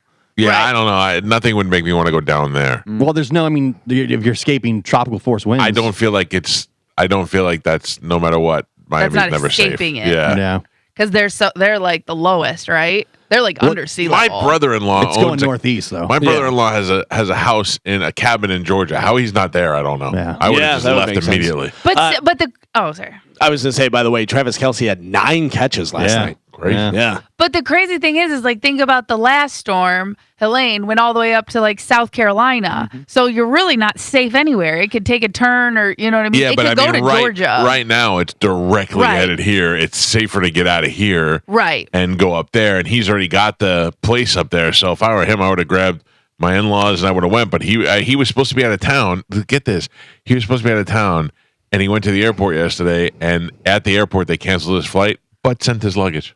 Are you serious? See you later. Of course. Yeah, that sucks. That's probably the reasoning of going to Miami. So Miami down here, Tampa up here. If Yeah. it's coming up here, it's Oh, I not get gonna, it. It's not going to do that. You Right. know what I mean? I just don't. If I'm going to leave, I don't want to be in the state. I'm just going to leave the I state get for it. sure. I get it. Still to this day, the crazy thing was a lady who left Florida because of a hurricane, went up to Pennsylvania and died in a mudslide. Oh. And it's like God is just going, you. It's your You time, can't lady. escape it. Nope. Good luck. Yeah, that's crazy. So I have a hot or not for you guys. Oh, good. It's been a while, Yeah, right? yeah. It's been a while. And I'm going to tell you right now that I completely understand the story, and I think everybody else would too. Okay. A 22-year-old woman Hot. from right here in Florida named Ricky Hawley. By the way, her name is spelled Ricqui. Ooh, Ricky. Yeah. Flew into a rage when Domino's delivered her pizza that she said was cold and uncut. So they didn't even cut it, and it was ice cold. Side note, I had Domino's pizza for dinner last night, Yeah? and I ate pizza. Yeah, What? I know, Carmen. So I no know. more diet. Well, Hurricanes off the rails. here. Off the rails. Off the rails. Hurricanes My coming. I God. can do what I Guy, want. one bad day. Listen, Leave him alone. if you're going to be in this room, make sure you can get back out. What do you mean? Num, num, num, num, num, num. So listen, she got a pizza from Domino's that she says was ice cold and uncut, which is wild. Yeah. Ricky allegedly drove from her home to the restaurant, argued with an employee, threw the pizza at him, and damaged the store's phones. Somehow, using that phone or another phone, I guess, someone called police. The cops came and arrested Ricky for criminal mischief, a misdemeanor. She spent a night in jail before being released. She was ordered not to have any contact with the Domino's location, but she is not prevented from ordering pizza from a different establishment or a different Domino's. Okay. I guess just All that right. one. So she is 22 years old. She's from Florida. She got a ice cold pizza that was uncut, and she said, "Bitch, I'm gonna go talk to these people." Went down there, threw the pizza at him, and got arrested. Mike Calta, hot or not? While I believe that she is right for going down there and being angry, if I got a pizza and it was cold and uncut, I would be mad too, and I'd break a phone. But I say she is. I say 22-year-old Ricky is not hot. Not hot. All right, Gio, what do you think? 22, fatty, fat, eating pizza. Yeah. Not hot. Not hot. Willing to fight for that pizza. Willing to fight for it. I'm so upset that it's messed up. Carmen, ice cold pizza, not cut, fighting for it. What do you got? 22, fighting over cold pizza. Fatty. Oh. Yeah. Yeah? You're saying not hot? So we we have 3 not hots. I think this is the first unanimous one we've had in a long time. Pap, show me cold pizza. Hot for the game. That's hot, yeah. We don't know what the lower half looks like. Hold on, that's not hot. That's just a lot of makeup. Yeah, that's She's not. Listen, she puts the effort what in. is that thing they do with the hair where they glue it to the forehead? That's the baby hairs. What is that called? That's what it's called, baby hair? Well, that's what those are her baby hairs. So they just like lay them down. I don't know what that means. What does baby hairs mean? Baby hairs are the little short hairs that can, like, basically, if you were to pull your hair back in a ponytail, if you had hair, Okay. the hairs that can't I love that you got to reach. throw an insult in there while explaining it to me. You're welcome. The hairs, like, around your face that are too short, that are only like an inch, 2 inches long, Right. they are called baby hairs So you because they're newer spackle hairs. them to your forehead? You could cut them. Yeah. No, But then you'd have a big forehead. no, but also if you did that, when they grow back, they are going to grow straight up like horns because of the placement. So you lay them down. I feel like if I asked her, she'd say, those be my baby hairs. Yeah. Those be my baby hairs. But yeah, you lay them down, so it gives you gives you the little aesthetic. Gotcha. Listen, you walk into a place, you see her, you're not going, oh my God, she's hot. No, but if she's in jail. Yeah, for this game and for everything else, she's hot. you don't look at that picture and go, oh God, she's No. she's Take the makeup off and comb her baby hairs back, she's gross. But for this picture and for the game, you could say that about a she's lot of hot. people. Yeah, You know yeah. what I mean? Yeah. Yeah, to stand those baby hairs up all of a sudden, not so hot. So you guys were all wrong. How you like yeah, that? well, How you when I like get that? to that. Are you a fan? We talked about different candy and all this stuff yesterday. About for Halloween, like what's the best candy? You love the hot tamales. Yeah, I do. Did we say? You almost made me buy some yesterday. Oh yeah. Yeah, I can't give in to candy, even though I gave in to pizza. Do we talk about Airheads? Airheads, my daughter eats a lot. Yeah. Yeah. Do you like Airheads? No, Anybody else? I don't like Airheads. I don't know. Like, I get that Airhead is a candy, but I almost feel like it's on the level of a fruit roll up. Right. Fruit Well, it's roll-ups- just shaped like that. Yeah. Yeah, like it's like fruit roll ups aren't candy, but it's like it's a gummy. They're doused in sugar. Yeah. No, not Airheads. Or not Air. Wait, what are we talking about? I don't know. Okay. Yeah. They're like a taffy. They're like a strip. Yeah. Yeah, but So they're like they're dipped in sugar at the end. If you look at them, they're all covered in powder. Oh, then maybe my daughter's getting a special kind, like a sour one. Those are the sour ones. Yeah. The Airhead ropes. Well, Okay. let me Talking ask you about. this. Anyway. The Airheads, do they smell good? Have I don't know. you ever smelled them? I don't recall. Airheads Candy just unveiled a candy-scented foot spray. Oh.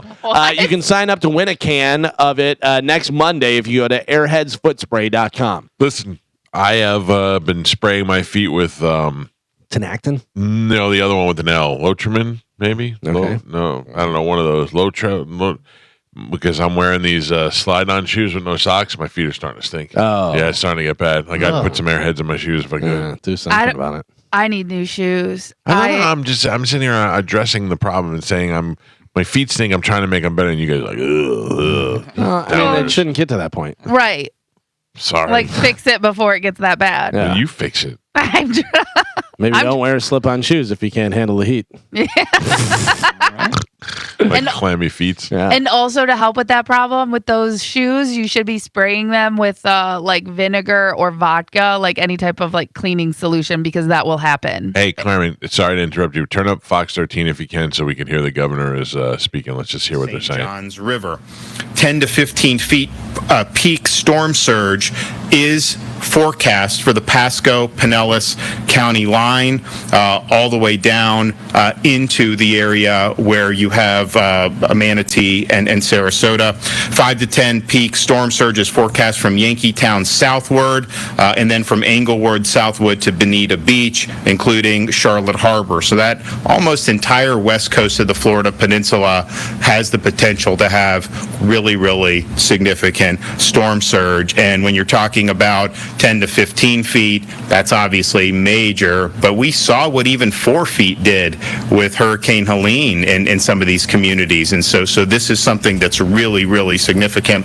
There's hurricane warning in effect for Levy, Marion, Citrus, Sumter, Lake, Seminole, Hernando, Orange, Pasco, Pinellas, Hillsborough, Polk, Osceola, Manatee, Hardy, Highlands, Sarasota, DeSoto, Charlotte, and Lee counties. And then tropical storm warning in coastal Franklin, coastal Wakulla, coastal Jefferson, Taylor, Sewanee, Lafayette, Dixie, Gilchrist, Western Columbia, Western Alachua, Okeechobee, Glades, Hendry, Collier, Monroe, including the Florida Keys and the Dry Tortugas.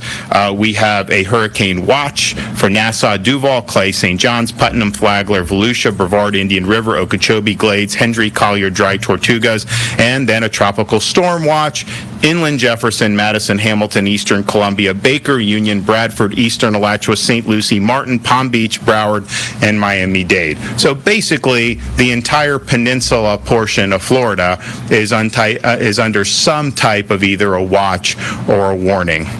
The Florida Division of Emergency Management is actively addressing storm-related resource requests. We are currently fulfilling close to 1,000 missions to support our local communities. That includes everything from tiger dams and generators to staff support, as well as food and water and tarps. We've also deployed more than 11,000 feet of flood protection systems, and we're prioritizing critical infrastructure like hospitals, wastewater treatment facilities, and electrical infrastructure.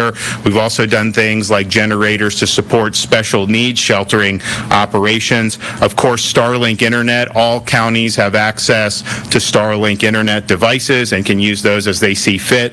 More than 350 ambulances and more than 30 paratransits are in operation. We also have another 144 in staging that can be used if the need arises. The state of Florida is amassing fuel reserves ahead of Milton and staging it to be utilized as needed. We have been dispatching fuel over the past 24 hours as gas stations have run out. So we currently have 268,000 gallons of diesel, 110,000 gallons of gasoline. Those numbers are less than what they were 24 hours ago because we've put a lot in, but we have an additional 1.2 million gallons of both diesel and gasoline that is currently en route to the state of Florida. Now, there is no fuel shortage. Fuel continues to arrive in the state of Florida by port and what we're doing to bring it in on the ground. But lines at gas stations have been long. Gas stations are running out quicker than they otherwise would. And so that is causing the state of Florida to help assist with the mission to be able to get fuel to the gas stations so that Floridians have access. So last night, 27 fuel trucks were escorted by the Florida Highway Patrol to deliver fuel to stations in the anticipated impact area. We're also working with fuel companies such as Racetrack, Wawa, Shell, and Walmart to ensure fuel trucks are working 24/7 to keep fuel delivered as it comes into our ports. Now, Port of Tampa, for example, our Gulf Coast ports are not going to be receiving ships at this point. Per the Coast Guard, they do have a lot of fuel that's on hand, and the dockside operations will be continuing. We are assuming, doesn't mean it's going to happen, but we are assuming that there's going to be significant damage to the Port of Tampa, so we're operating as if there's going to be a significant interruption in their ability to receive fuel, and Kevin and his team are actively working to get around that so that we have the ability to continue bringing fuel into the state subsequent to the impacts from the storm. You know, as we've been noting, we have taken on this debris mission to supplement the local governments in areas like Pinellas and Manatee, which saw a lot of debris left over for Hurricane Helene. Local officials, private contractors, continue the debris removal mission. Our folks are going to continue to work 24/7. Our executive order requires the landfills to be open 24/7. Right and in fact, we've had to even pry a couple of them open to make sure that not just the state trucks and the private vendors. And then we'll let him talk for a little longer because he's saying some important things about the fuel and people are freaking out about fuel. So we'll listen to him while he does his press conference. Governor DeSantis live right now. When we saw that there was a storm forming, we understood that there was a lot of debris on the ground. Some of the contractors work at different paces. This was not something that they were necessarily doing very quickly. So we took all state assets that were available throughout the state, took them off their normal missions, and surged them into these affected areas. We've now deployed over 300 dump trucks, and they are continuing to work 24/7. So we have had, just with Florida Department of Transportation, in the last 48 hours, they've removed 1,200 truckloads of debris from those hard-hit areas. That's almost 22,000 cubic yards. That is the equivalent, moving in 48 hours with our state asset, than what any single private contractor has been able to do in the entire time since Hurricane Helene. So we appreciate what they're doing. They've been working around the clock, and we want to continue that all day today. It's going to continue and into tomorrow until it's no longer safe to do so. The Florida National Guard, Florida State Guard, additional FDOT personnel, and Florida Highway Patrol are all involved not only in the debris removal, but in the larger hurricane preparation and response. We will have, before landfall, 8,000 National Guard for the state of Florida that will be activated. We have already on hand 34 different search and rescue aircraft. We've never had this many resources prior to a storm. We have had what's called EMAC requests that get sent out to other states, and we've had a tremendous response from other states. Just like we responded to North Carolina when they needed, states have come to Florida's aid. And so I just want to thank the states that have stepped up and helped us, whether it's a Chinook helicopter, whether it's some search and rescue personnel, you name it. We've had a number of states that have stepped up to help us. Linemen and power restoration resources are being marshaled in advance of the storm, as is our standard practice. We now have in excess of 37,000 linemen that are either in or en route to the state of Florida. As most people know, Hurricane Helene left a lot of damage in some of our neighboring states, and there have been a lot of linemen surged into those states still working on major power restoration. So some of these linemen are coming into Florida from as far away as California. So I know people like to see the site of the linemen staging coming on I-10 to get into the state of Florida, and you should be thankful for that. But just know some of them have traveled a long way to be able to be here and to be able to help get the power back on. We are hoping that number ends up in excess of 40,000. So that'd be significantly more than what we had staged for Helene, which was a very rapid restoration. Of course, this storm could present much different challenges. I would like to say that the electrical co-ops, they have staged 4,200 linemen, and their goal is to have 7,500 just themselves between these co-ops by landfall. And to put that in perspective, I think 5 years ago, I don't think the co-ops had anybody that would come in for mutual aid. So they've really stepped up and done a good job. And obviously, FP&L's got a lot of people. Duke, I know TCO has some. I think they're probably going to do some more as well. But everybody is coming together to do what they can to be ready for this potentially very complicated power restoration mission subsequent to the landing of Hurricane Milton. The state of Florida has also assisted in the evacuation of 202 healthcare facilities that are in the potential path of the storm. And I want to thank everybody that's been involved in that very difficult set of circumstances when you're talking about evacuating people out of healthcare facilities. So as we prepare for Hurricane Milton, we are also mindful that we have a lot of Floridians that are still reeling from Hurricane Helene. That's why we launched the Florida Disaster Fund, so that Floridians and others could make donations so that that money can go to help with relief efforts for Helene. This is a private fund. The donations are tax deductible. We are opening it also for Hurricane Milton. After Hurricane Ian, for example, the Florida Disaster Fund raised and distributed over $63 million to help Floridians. This thing helped rebuild homes. It helped providing food and supplies. It helped to aid small businesses. It helped to supplement incomes for teachers and first responders who were having to go perform their duties while they were still suffering from the impacts of the storm. And I've directed Volunteer Florida to keep the fund activated. We want to continue to do what we Ken, so far, almost $4 million has been raised for the victims of Hurricane Helene.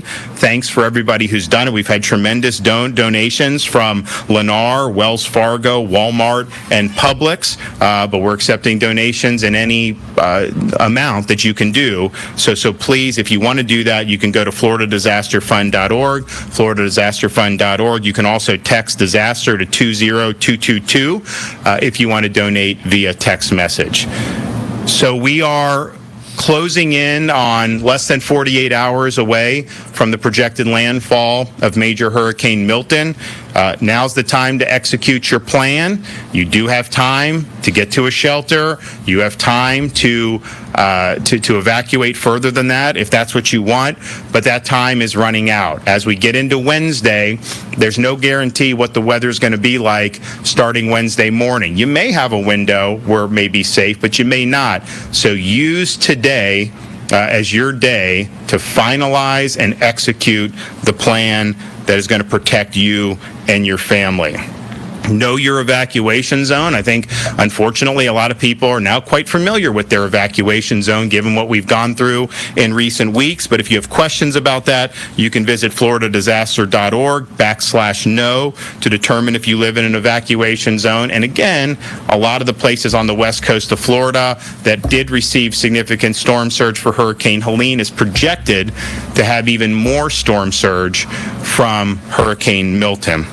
Evacuations were in effect starting yesterday, and those are ongoing. Mandatory evacuations have been issued for portions of the following: Charlotte, Citrus, Collier, Hernando, Hillsborough, Lee, Manatee, Pasco. Thank you. The Governor DeSantis was briefing this morning. Nothing significant has changed. Can't stress enough how much, if they tell you to get out in an evacuation zone, get out. I got to tell you, I mean, if you went through it last week, so you know, but if you went through it and you were lucky and you didn't have to leave, doesn't mean you're going to be safe in this one. So if they tell you to get out, get out. They're not going to be able to get to you if you're trapped there. There's not going to be able to drive through the water. So you're just screwing yourself. So if you're able to get out when they tell you to go. That was the governor. We're in the middle of news. Let's take a break so we don't get too far behind, and we will finish news when we come back. It's the Mike Calta Show. This is 102.5 The Bone. I know we have the hurricane coming, but let's celebrate today. Happy National Fluffernutter Day. Not a fan. Okay. Yeah. Not a fan? No, not I don't like either. the fluff. Yeah? I like the nut. Yeah. Oh, okay. Yeah, should have said that. I guess. That is what the Peanut butter and the- banana and marshmallow. I don't think banana. I mean, you can add banana, but I think if it's just a Fluffernutter, it's the marshmallow and the peanut butter, I think. Yeah. That marshmallow stuff is so good. It's so honest, difficult. I don't think I've had it. It's so difficult to put on a piece of bread. Yes. It's not spreadable. You basically have to eat it by the spoonful because otherwise it is just too messy. Do you have to eat it by the spoonful in a broken bed, or the bed has to be broken as well? Yes. Yeah. I don't think we've ever had the fluff, or I've never had it to eat and then put it on a sandwich. My son liked it when he was younger, and he would be like, "Can you make me a sandwich?" I'm like, "Yeah," but it's like dealing with spackle. It's like it's getting everywhere, and that should be what they do. Just bring a little spackle thing, put it on the bread. Well, I used to try and use a spatula, to do it, whatever, but it wasn't great. The attorney representing 120 alleged Diddy victims says A-list celebrities are already paying off his clients to keep their names out of this mess. Obviously, he didn't name those names, but supposedly that's going to happen where we'll hear all these names. There, people are settling. I wonder who. I mean, if you're somebody who, say Usher, and your name popped up, and you can make your name go away for $5 million. Just go. Yeah. That's where you're not included in that. And even if you didn't really do anything wrong, you just don't want to get. Would you rather lose $5 million now or your life later? The $100 million and your reputation and everything. But also, if you get busted trying to pay them off, they're like, "Oh, what'd you do?" The other thing is that what is the chance that you pay it off and then your name comes up anyway? And then you've wasted all that money. Like if pretty good.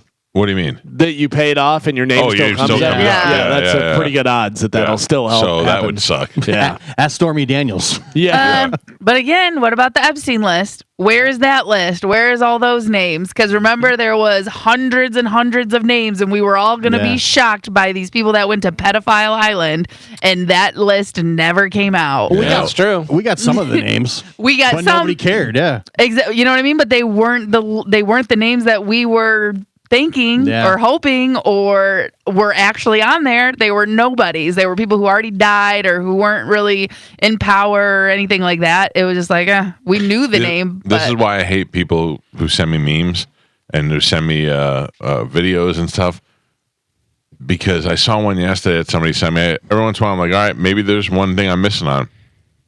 And it was a video and it showed Jeffrey Epstein, P. Diddy, and then like a couple of Harvey Weinstein, and they're like, what do they all have in common? And then the video ends. I'm like, I don't know. What are you trying to get me to do? I already know they're all bad people. Watch the whole video. Yeah, I know, but why are people sending me that? I understand why people make them, but why are you sending that to me? Yeah. What do you think I'm going to get out of that? I actually had to tell a guy the other day, I said, I'm good on videos. You don't have to send me anymore. And he just wrote back, okay. Yeah. Like, and also, I feel bad because I don't want somebody to get that email and feel stupid or feel, but I try to tell people too, hey, or like I said to a guy sent me a video the other day of the girl that we had on the air cleaning the debris. And I wrote back, why did you send me this? And he said, well, because it was this. And then I go, we know the video. We had her on the air as a result of it. Why are you sending it to me? And then I just blocked him. I think I'm going to start asking people why as well, just to see what they say. Because I'm wondering if it's something I'm not understanding. Like, did you think that the video that sparked our conversation for us to have this girl on the air, that we didn't see it? Can you do me a favor? Yeah. Can you ask me which drum videos I've seen? No, I know the answer, but I'll ask you anyway. Galvin, which drum video? All drum videos. Okay. I've seen every drum video. But there's one. Yeah. I figured you probably saw this, but I'm going to send it to you anyway. Have you seen Carpenter play? Have you seen the guy that looks at the camera and stuff? The guy with the wrong band? Yeah. Gio, unfortunately, I feel like by asking why, though, you're opening up that line of communication. Listen. So then after that, you will see an influx of videos from those people. Even if you tell them not to send you videos, by opening that up. I'd rather get a message than a video. If you send me a DM, ask a question, I'd rather get that than a video. Sure. Yeah. I have no problem with that. I try to answer as many DMs as possible, but with the video, sometimes I do ask. I go, why are you sending this to me? Because I want him to go, because that guy in there is your uncle and you didn't recognize him. Oh my God, Uncle Joe. I get, hey, I sent this to Galvin and he didn't know if he saw it. Could you show him? He saw it. Yeah. I'm like, no. Thank you. No. Delete. Saturday Night Live apparently nearly had a new Donald Trump impersonator for its 50th season. Shane Gillis? Shane Gillis claimed over the weekend that he was asked to play former President Donald Trump the entire season, 50th season for Saturday Night Live after getting fired, coming back and hosting. So did he say no?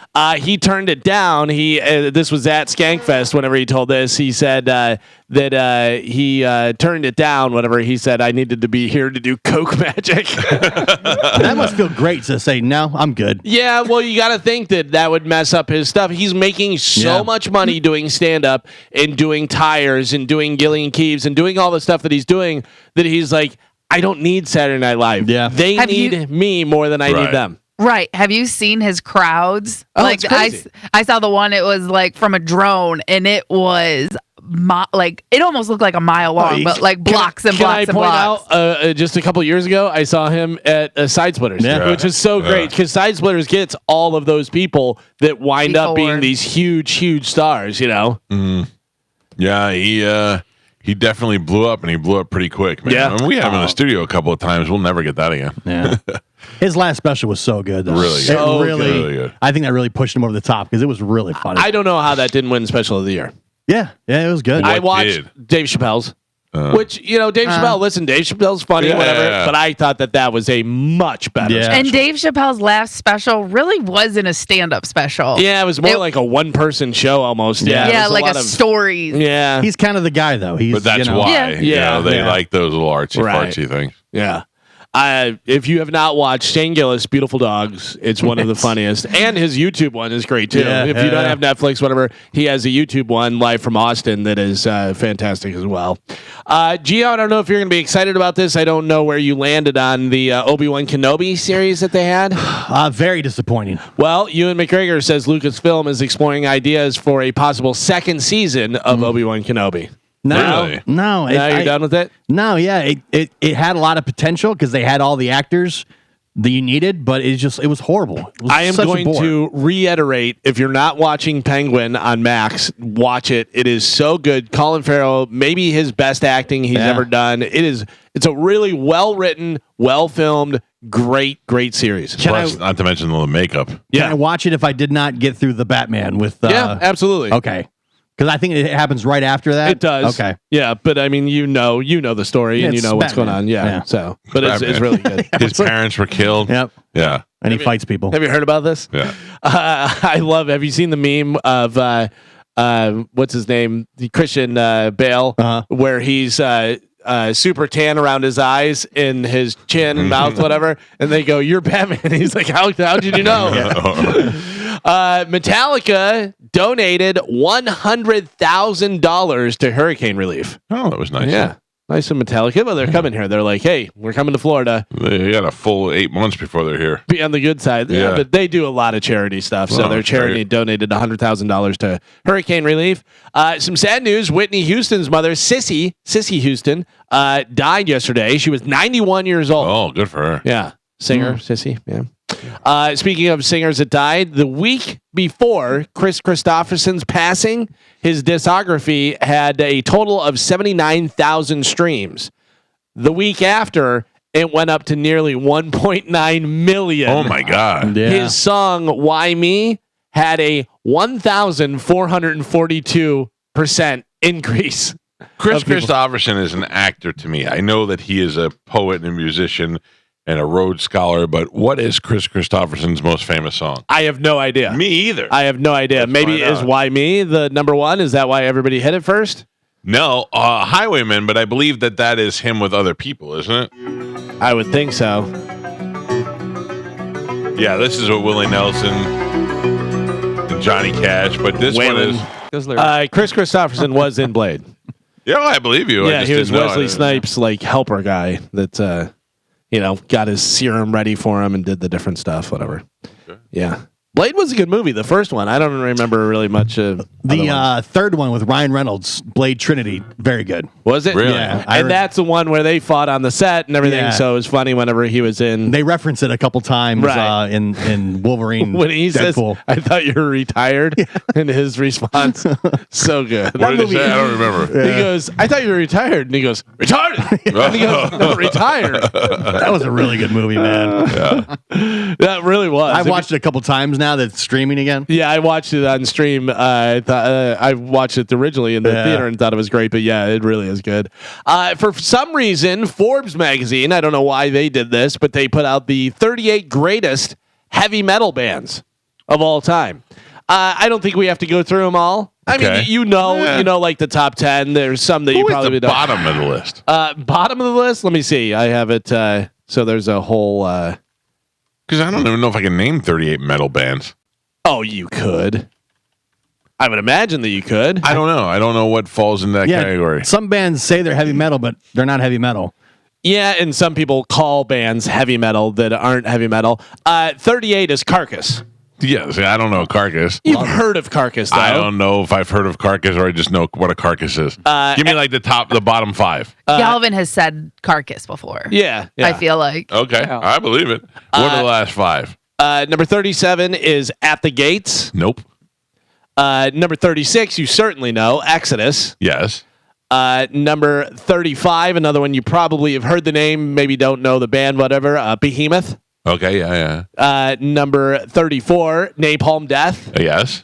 And so you know some of it. Then Dream Theater's in there. All right, how about Nightwish is in there. King Diamond, who's coming to the Capitol. Judas Priest. Judas Priest is in the top 10. But if you had to say, just right off the top, number one greatest metal band. Metallica. Metallica, of course, yes. And if you don't agree with that, I mean, I don't know what you're looking at. Dio came in number 17. So I'll give you the top 10 here. Let me just see if I can guess some of the other ones. So Metallica's number 1. Metallica's number 1. Judas Priest, you said Judas Priest is in there at, let me see, where is Judas Priest? They are number 5. Slayer? Iron Maiden. Slayer is in there. Slayer comes in at number 8. Joe, I heard you say Iron Maiden. Yeah. I am looking. Sorry, it's one of those ones that you kind of have to scroll through. It's not just a list. Iron Maiden should be in the top 20. Iron Maiden is number 3. Oh, there you go. I think pretty obvious number 2. If Metallica's number 1, number 2 is... I would have thought Slayer. But No. Megadeth? No. Oh. Pantera. No, Pantera is in the top 10, though. Pantera comes in at number 4. If Metallica is number 1, If you think heavy metal, who's the first band you think of after Metallica? I don't know. That's where I'm having a hard time. Who would You're you... going to say something. I'm going to go, oh, yeah. Yeah, who would you think kind of originated heavy metal? Black Sabbath. Black Sabbath comes in at number 2. Yeah. Okay, that makes sense. Yeah. So you have Metallica number 1, Sabbath number 2, Iron Maiden number 3, Pantera number 4, Judas Priest number 5. This guy who was in another band, but it has him as a solo artist. Dio? No. Who? Ozzy Osbourne. Oh, yeah. Number 6. Number 7 is Slipknot. Number 8 is Slayer. Number 9 is Tool. And number 10 is Avenged Sevenfold. They're really good. Yeah. I like Avenged Sevenfold. I mean, I'm not driving around all the time listening to them, but I do like them. And they had a great drummer who died, which was bad news for them. But Is Hatebreed on there? Hatebreed, no. It's funny. What would you describe Hatebreed as?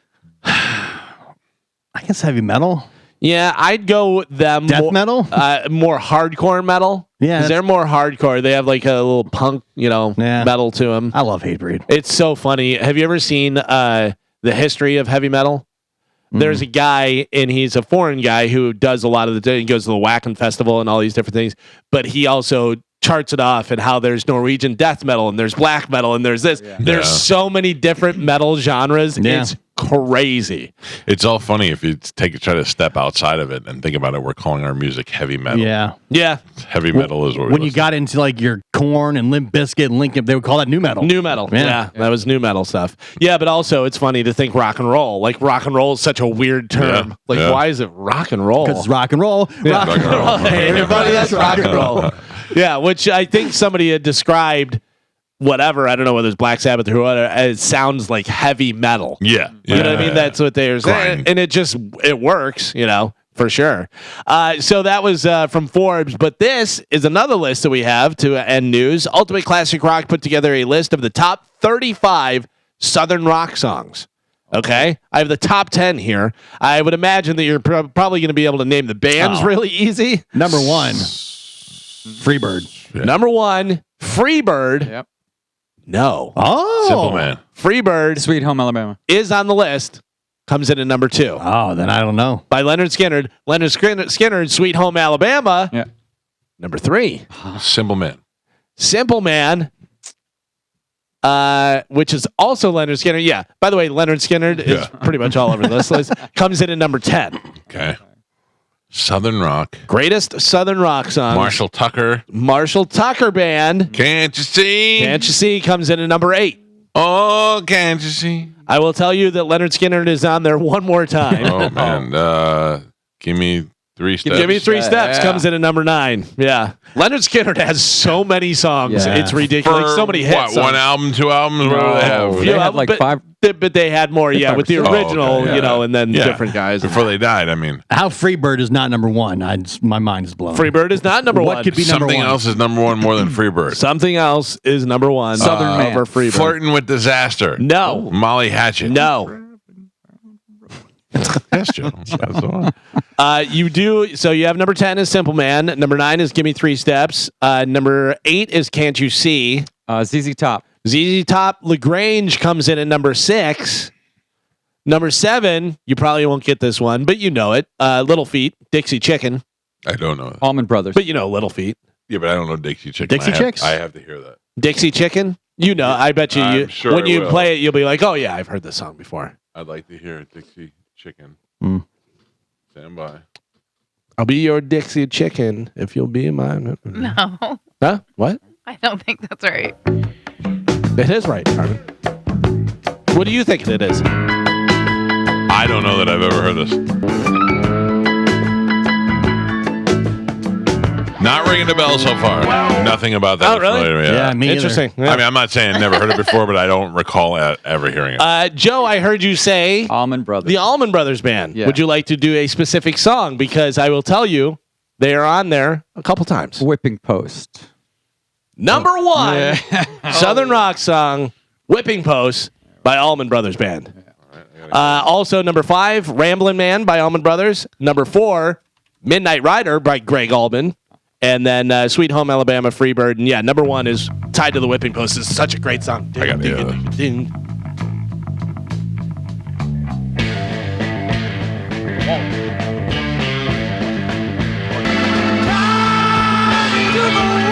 Also does not sound familiar to me. Listen to this song.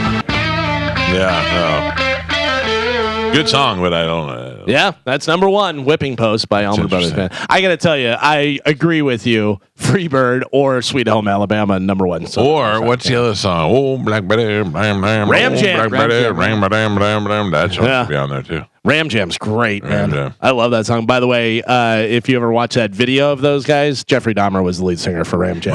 The guy looks just like he's got like the big glasses and just weird looking. Yeah. That song's good. Dun, dun, dun. Well, there you go. That is it for news. All right, Calvin, thank you. We must take a break. Our phone number is 800-771-1025. It's a Mike Calta Show. This is 1025 The Bone. It is one of those things. I feel like because we're like sitting ducks and we don't know. And it's like if you leave, it could still follow you wherever you go. You know what I mean? Like even like we're in Tampa, they're like, oh, it's headed to Tampa. And then you go down to Miami, they're like, oh, it made a sharp right, and I was going straight towards Miami. Remember like, all those people who evacuated to Orlando last time? That's what I said that earlier today. Like Are you listening? Yep. it literally jumped over Tampa. Yeah. It was the craziest thing. That was. I'm sorry, Carmen. Go ahead. No, you go. That was before we dug up those Indian burial mounds and people got mad. Yeah, Joe's explaining to me why this is happening. And Why is this happening now, Joe? Because we disturbed somebody in St. Pete was trying to make a driveway last July, and they dug up Indian burial mound remains, and they stopped the work, but it's been disturbed. So I think we really just need to apologize before any further damage occurs. Did they not know? They didn't know. They didn't know it was under there. And then it just got uncovered, and they're like, "Oh, what's this?" And then they stopped the work, but Did they build the driveway? No, that's what I'm saying. Oh. They stopped the work. They put it all back. No, I don't think they did. I don't know if they. Yeah. Oh man. And that's what's causing all this? I think so. Well, they said that's why we've been safe for the past 20 years or whatever. The last time a hurricane hit directly in Tampa. Make them big hurricane come Nope. one after another. My grandfather used to say that when I was a kid. Yeah. Yeah. Well, Joe says that when it's raining, If it's raining while the sun shines, the devil beats his wife. I don't think you should say that anymore. Haven't we sacrificed enough and given enough funds to the Hard Rock? Seminole? Yeah. Galvin, you're taking money from him. What are you doing? That's the problem. That's probably what That's started what it. it There you is. go. Galvin's won too much. We sit in peace for so long until Galvin Gambles comes along and ruins everything for Tribe. Now it went from one person winning to dozens winning. Make us very mad. Give you hurricane. Listen, we won on Sunday. We did not win last night on Monday Night Football. Yeah, and when you lose, you don't need to send me a message. Yeah. And blame me. No. Like I didn't even bet Blame last Gio. night. Like I get the same meme over and over about this is what it looks like when you lose your bet. Like stop. Cool. Yeah. I've seen it a million times. I did not have anything to do with your stupid bet. I didn't bet last night. I just took time off. Yeah, same with I. Yeah. I didn't really like the game, and I was like, I don't really care what's going on here. Yeah, I like to gamble on Sundays so that I could care about the games that I don't normally care about. So I had Butker with over 1.5 field goals, which he got. He wound up having a bunch of field goals. I had Mahomes with an interception, which is the interception. And then I had Alvin Kamara with over 63 and a half running yards. The worst performance he's ever done. He had 25 rushing yards. It was ridiculous. That's the thing, man. It's to find those three things that are all going to be short things is so hard to do. I think I heard yesterday the Bucks left either yesterday or this morning to go to New Orleans early because they're playing the Saints this week. This came through my mail. I think it's something everybody already knew, but due to Hurricane Milton and the expected impacts of the community at all Hillsborough County schools and district offices will be closed through Friday, October 11th, which we all kind of knew was going to happen anyway, but it's happening. All extracurricular activities, athletics, and host the early morning thing are canceled through Friday as well. So that sucks, I think. I mean, that's smart and good, and you have to do that and all that. But it sucks for those people who still have to work today that have kids. Now they have to worry about what they're going to do with their kids. And it also sucks because for Helene, when they missed only 3 days of school, right? They missed 3 days of school. It's going to take them a month to make it up. Like Chad's schedule, they already gave them like the makeup days. I don't know how that works or who's doing that math, but I don't know how 3 days equals 1 month of school. Did you see what Pasco's doing? No. Pasco's just making them come in 5 minutes earlier or 10 minutes earlier or whatever, which is not going to do anything. Yeah, they have to make it the day. Like there was one year they took vacation days away and they made the days up then. Like during spring break or something? Yeah, it was like a day shorter. Right, but I still don't understand how 3 missed days equals 1 month of extra schooling. It because Chad got that email and he was like, "Oh, we're going into June or July or something." It was like just the year got longer, and I was like, that makes no sense. It definitely the time off to the time extension doesn't make any sense there. Right. But now you add the rest of this week on top of that, it's gonna be pretty crazy. And who's to say that it's only this week? I mean, I don't know how bad things are going to go into. There's still another one brewing. Yeah. And a lot of the schools are already been turned into shelters.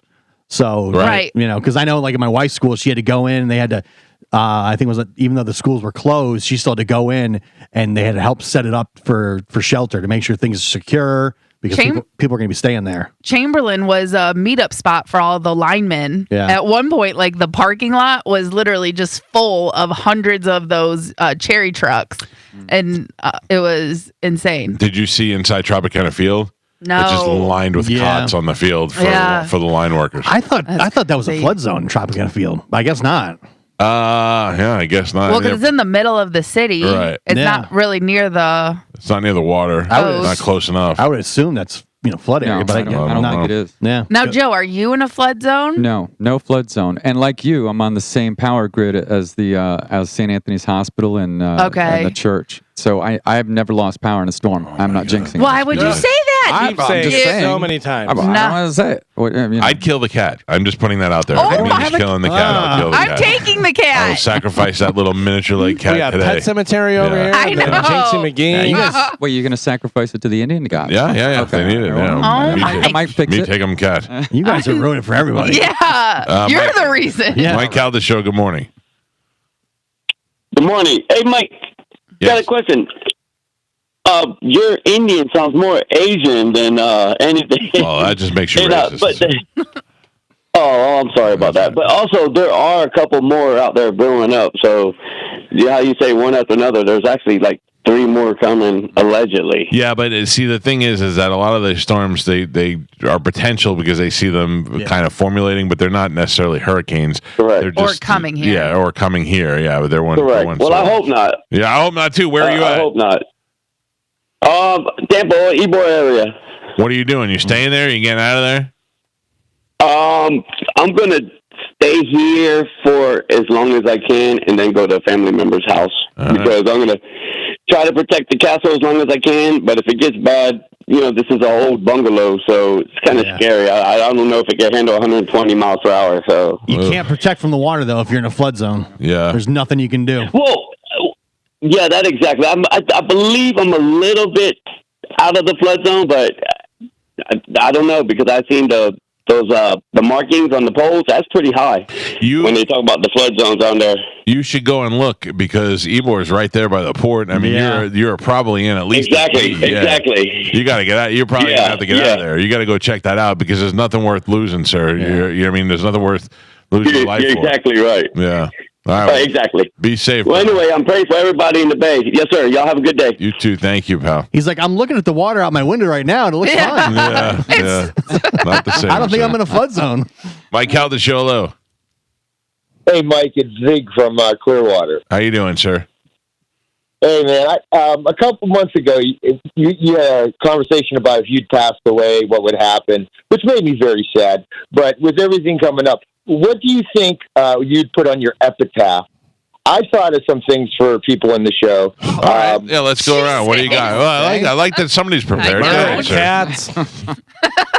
What do you got? Mike, I would do yours as I'm not cowhead. Right. I would do. Mine would say, but I was on a diet. Let me see. I'm thinking of Galvin's. I guess how you would do it is Galvin. But how would you do that on a tombstone? Lowercase. Yeah, just put in lowercase and then put in parentheses. Whisper this. Yeah. All right. Right, and maybe I don't know, but let's see. I'd do somebody there would get never went back. Who would that be? I don't know. I know. I never went back to. Oh, Carmen. Never went back. Carmen. That's Carmen. Yeah. That's also awful because that's not true. I definitely went back. Oh, that's true. And then I went back. She did veer. I She don't. went back and stayed there. I'm curious. What do you guys think? What really would you put on there? I don't know. I know you're not asking a ridiculous question. It's just ridiculous for me to think about because I have such strong feelings about death. I feel like when you die, nothing happens. You just sit in the dirt or in a box or whatever they put you in. And I want to be in an urn, and I wanted to say at the bottom of the urn in tiny little letters, it was a good run. That's it. Because that's all you got. You had a good life. You were given the years. You made the best out of it. And I would say I don't want to die, and I have a lot left to do. But if I died tomorrow, I lived a very good life. I'm very happy. I'd like to. It would be like. I have one for myself. Yes, Joe, please. I would like mine to say, "I told you I was sick." You know. Yeah. Straight off of 1980s comedy. Yeah. Thank you, Joe. Yeah, you're welcome. Well, thank you, sir. Now Well, you anyway- thinking about death. No, well, you got to turn it into something funny. You guys do that the best. But thing is, if you would go anybody, it would be devastating for this area. It'd be like Jerry Garcia passing. It would be Oh, he's right. But, I love the show. I'm hunkered down here. I'm staying for the ride. Where are you? I live Where are on you? right in Clearwater, right next to the Scientologist. Well, let me Right ask you. by the, Let me ask you a question. I'm not criticizing. I'm genuinely asking. What is making you stay there if they're telling you, especially down there in that area? I have a condo right over there by the Scientologist. I'm not going anywhere near that. What do you think why do you feel that you're safe over there when they're telling you the water is going to be insane? I've been here 7 years. Where I'm at is a little bit higher up. I'm in a concrete brick block building. I just think I don't want to go somewhere else and say, "Oh, I made a mistake. I just should have stayed home." But what are you That's going to do if you stay home? There's nothing you can do. Like if you're there and the water comes or it doesn't come, whether you're there or not, it's still coming. Right. I just don't want to leave someplace I know safe to go someplace and they're like, "Oh, you better leave." And you've heard these stories before, and I don't want to be one of those people. I've had luck here. I was here for 7 years, so I'm doing good. Yeah, but this is the worst storm in our lifetime, let alone in the last 7 years. I mean, this is going to be, they say this is going to be the biggest one. I mean, just hear me out for 1 second. And that's just not for you. Sure. It's for everybody in the Clearwater area and downtown and near the water and in Ybor City. Think about Katrina in New Orleans and what that looked like when that was over and all the flooding. Nobody expected that. But we've seen enough of it now. We saw it last week. We've seen enough of it now to know what the devastation is like. You're going to be, even if you live through it, you're going to be stuck there in a flooded house for weeks. There's nothing you could do over there. Have they told you to evacuate? Are you in an evacuation zone that they've? No, I'm right on the top of the hill. Like if you're leaving from on this side of the water, I'm on by the right up the street from the Scientology, 2 blocks from Scientology. That's got to be a B flood zone. Yeah, what flood zone are you in?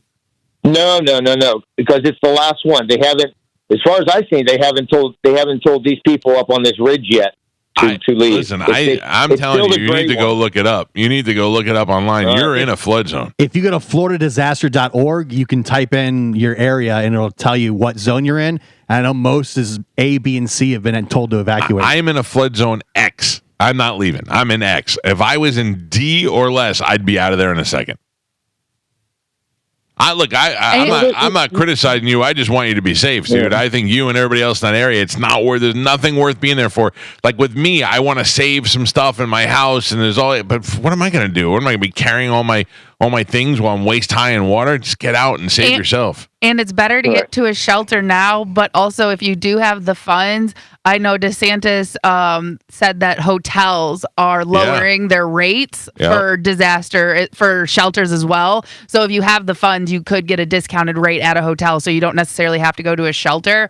But also they were saying, like, if you are in an evacuation zone, you need to evacuate, because the more people that they have to save from those evacuation zones are, like, they're using those rescuers when they could be doing something else. And don't get us wrong, sir. We care about you, but we care about you from the point that we can't lose any listeners. We don't need a listener to die. Those hurts our ratings. So it's selfish. It comes back on us. But I can't have one of our listeners die. But in all seriousness, I hope that you double check your flood zone area and that you get out of there if they want you to get out of there, because you're really putting yourself in danger. I'm looking at his area right now, and he's like right on the border. So, but I would definitely check. All right. Well, is this why you were thinking about what you would write on your card? We hear about this guy a week from now, and it's like, oh, he was on the call about the epitaph. As a Jerry Garcia of this town, I hope that you leave, sir. Well, I about a week ago, I called in. I told a story. I was living on my boat during Irma, and I was getting drunk, and there was only two of us at the dock. We were down in Treasure Island at a Blind Pass Marina, staying there. I lived there on my boat, and I go outside and I pulled a stupid move. Like, I was a little buzzed up, drunk, and I went out and did a Captain Dan, give it to me, Lord, and lightning and thunder, and it hit a transformer right next to the bridge. I was like closest to the bridge of everybody, and it was just a sign. I went in, I prayed the rest of the night, I made it through, and then I moved back on land after that little adventure. Yeah, well, listen, you're going to end up being in the water after this one, so stay safe, my man. I appreciate the call. Thanks, guys. Love you. Bye-bye. Bye. Listen, I'm being dead serious. If they're telling you to go, or if you're on the borderline and go, there's nothing worth staying there for. You think you're miserable now? Like, I joke around and I say about the air conditioning and all that. That's going to suck. But it's going to be suck way more if I'm waist high in water and I'm trying to, figure out. Like, I think about my brother and his Gulf Harbor's house and how the water just came right into his living room. He said, I walked in the front door and our couches were floating. Dude, that night for Helene on social media, there were tons of messages of people saying, oh my gosh, can somebody come get me? Yeah. I'm here, because people calling from their attics. Yes. Yeah. Like, you don't want to make the bad choice, because it's going to be 1-2 o'clock in the morning when this storm is the worst. And you got to ask yourself, why am I doing this? And there's nothing why you am can I staying do. here? Yeah, I would make a little fun trip out of it. Just pack your bags, get in the car, and head north. Go to Atlanta. Go see someplace you've never been before. They've even said you don't need to even leave. You go 20 miles off the coast and you'll be fine. And I saw a video the following day after Helene, and it was Jane Castor, and she was like, as of 6 a.m, they had like made 86 rescues. Yeah. And they were still doing it. And again, like, you're like, I get it. You're thinking about you and yourself and your stuff, but thinking about those rescue people, the people that actually have to come and get you. Like, why would you put someone else through that? Well, I think it was Chad Croner said yesterday that there's a certain point where they cannot send people out, because it jeopardizes their safety. They have to wait until things settle down, then they can try and get in there as soon as they can. And it's not that they don't want to, it's just they can't risk their lives. Right. Yeah. And with this storm being bigger, that is going to be the case. Like, they're not going to be able to do those immediate rescues. They're going to have to wait a day or two before the surge goes down and stuff like that. So it's just leave. If they tell you to leave, leave. It makes the most sense. Mike Calta Show, hello. Hey, how are you? Good, sir. How are you? I am well. Hey, Mike, I wanted to share something with you. My name's Mark. What's up, Mark? And I spent 3 months in Mississippi. I got there a day after Katrina hit. Oof. And I do understand that Mississippi's a little flatter than we are. Yep. But if people think they're going to stick around close to the water for a 4 or 5, they have another thing coming. Yeah. At Highway 10, which was 7 miles from the ocean in Mississippi, the Gulf, right, they had 28 feet of water. Jesus. We had a volunteer camp 14 miles from the water, and they had 12 feet of water there. It's insane. And that's all. I remember going to Biloxi and going to the Beau Rivage over there, and I had plans to go there before the hurricane came, and they got canceled. And seeing pictures of the casino completely flooded, like the whole first floor of the casino was flooded. All right, you ready, Mike? Remember that highway that went to Biloxi? Yep. I was standing on the pillars that were underneath it. There was no highway on top of it from Waveland to Biloxi, and the train bridge was gone. Wow. The power of the water and the nature is incredible. And let me tell you, I looked at topo photos. I worked out of the Emergency Operations Center the first month I was there. I came down from New York. Right. A business guy rented a whole bunch of trucks. They left from Lincoln Center, and we staged in Jackson, Mississippi, and we got there the next day. I stayed. The 28 other guys that drove the trucks went back home, and I stayed because I was going to volunteer, and I had open time from work. And people don't understand. The wave that hit Mississippi was 40 to 50 feet high, and it was traveling at like 140 miles an hour. Yeah, that wind pushes it right in. Yeah, Mike, the first 2 or 3 miles, there were no houses. Yeah. So if you evacuated and came back, all that was there was your slab and your front stairs. Yeah. I cried every day. It was the most heartbreaking thing I've ever witnessed, and I hope I never have to witness that again. Now, here's the difference. We have 1 million people in our county. Right. They only have 60,000 people in Hancock County in Mississippi. If people don't listen to what's going on, it's gonna be thousands of people dead here. Yeah, I mean, you really got to be overcautious. Like, if I was on the line, I would go. If you're too close to even gamble with it, this is not the kind of hurricane where you go, this one won't be so bad. This is going to be the bad one. I mean, this guy's telling you, he's seen it firsthand. Look, I relate to that, sir. When I was down in Andrew, I went to Homestead with my fraternity to volunteer to help unload a truck that came with food and stuff. They were just making big lines of people to hand stuff down. And when I got through that toll booth and saw that the toll booth looked like you were heading into a zombie land, it was destroyed. And then you just saw Homestead. It didn't exist anymore. It was just flat. It looked like a bomb had gone off. It was all these places that you used to just see in houses. It was just all flat all of a sudden, and it was so hard to comprehend. And you're right. It was a feeling like you wanted to cry. It was the saddest thing that you'd ever seen, because the reality of how destructive it was, and then the fact that all these people lost their homes. And then the next day, people trying to go back and find their homes and not even being able to tell where their house. Oh, it's so much to deal with. Yeah. And the reason why I'm saying this is to really drive it home to you people in these areas that are questionable to get the hell out. Thank you for helping out, sir, and thanks for the call, man. I appreciate it. Take care, Mike. All right, Thank buddy, you for be spreading safe. the word, brother. You guys are great. Be safe. Thank you, pal. Be safe. Mike Calta Show. Good morning. Good morning. Yes, sir. Hey, can you?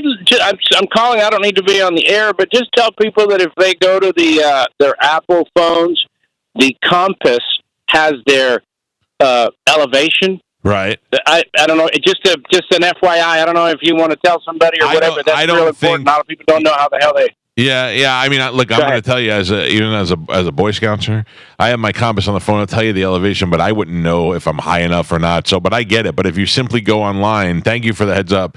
If you simply go online and go just search whatever county you're in, elevation, it comes right up, and you put in your address, and it'll tell you what zone you're in, and you'll know whether or not you should have to evacuate. Mike Calta Show. Good morning. Hey, Mike. How you doing, man? Good, man. What's happening? Hey, not too much. I live in Clearwater, so I evacuated over to my son's house, which is Seminole Heights. Smart. And then they evacuated to Georgia. Oh. So I'm sitting there by myself, but I think I'm above. But people aren't taking it as serious as they should. Yeah. Now, if you're going to get gas, good luck, because there's police officers at most of the gas stations. And the reason why they're there is because for emergency units only.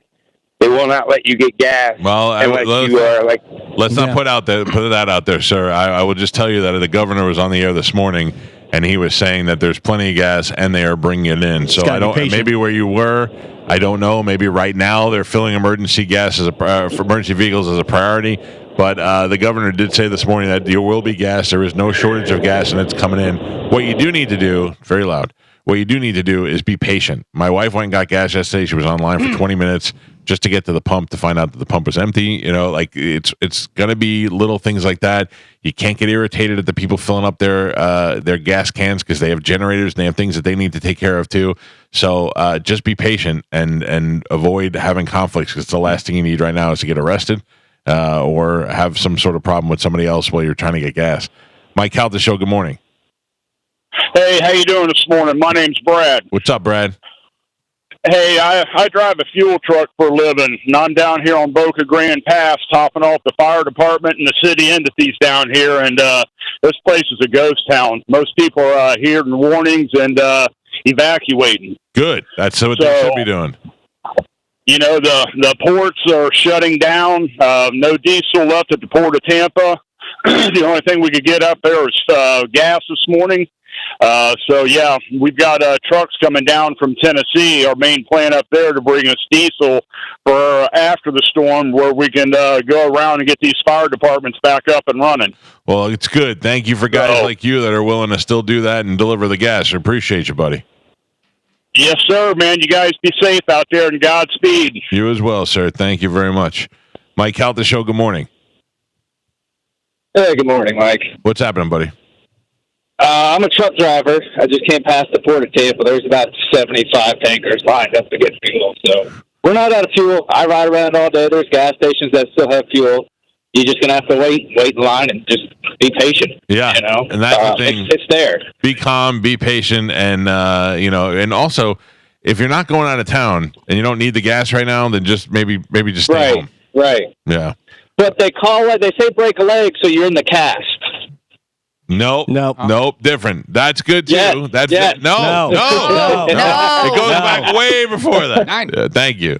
Before they had cast. Yeah, and you also say break a leg before you go on stage, so you've already been casted. Yeah, that doesn't make sense. Come on, Mike Calta Show. Good morning. Hey, how's it going, Mike? Thanks for having me, guys. Yeah, buddy. What do you got? So I wanted to give the heads up to people going south. Now, I have evacuated from Venice in Sarasota County. Okay. Do not take Alligator Alley. My suggestion would be to take Palm Boulevard across the state. It goes just south of Okeechobee, and I have had, knock on wood, very, very, very smooth sailing. In fact, I'm out of the listening area now. I have you guys on the app. Good man. So Alligator Alley backed up already?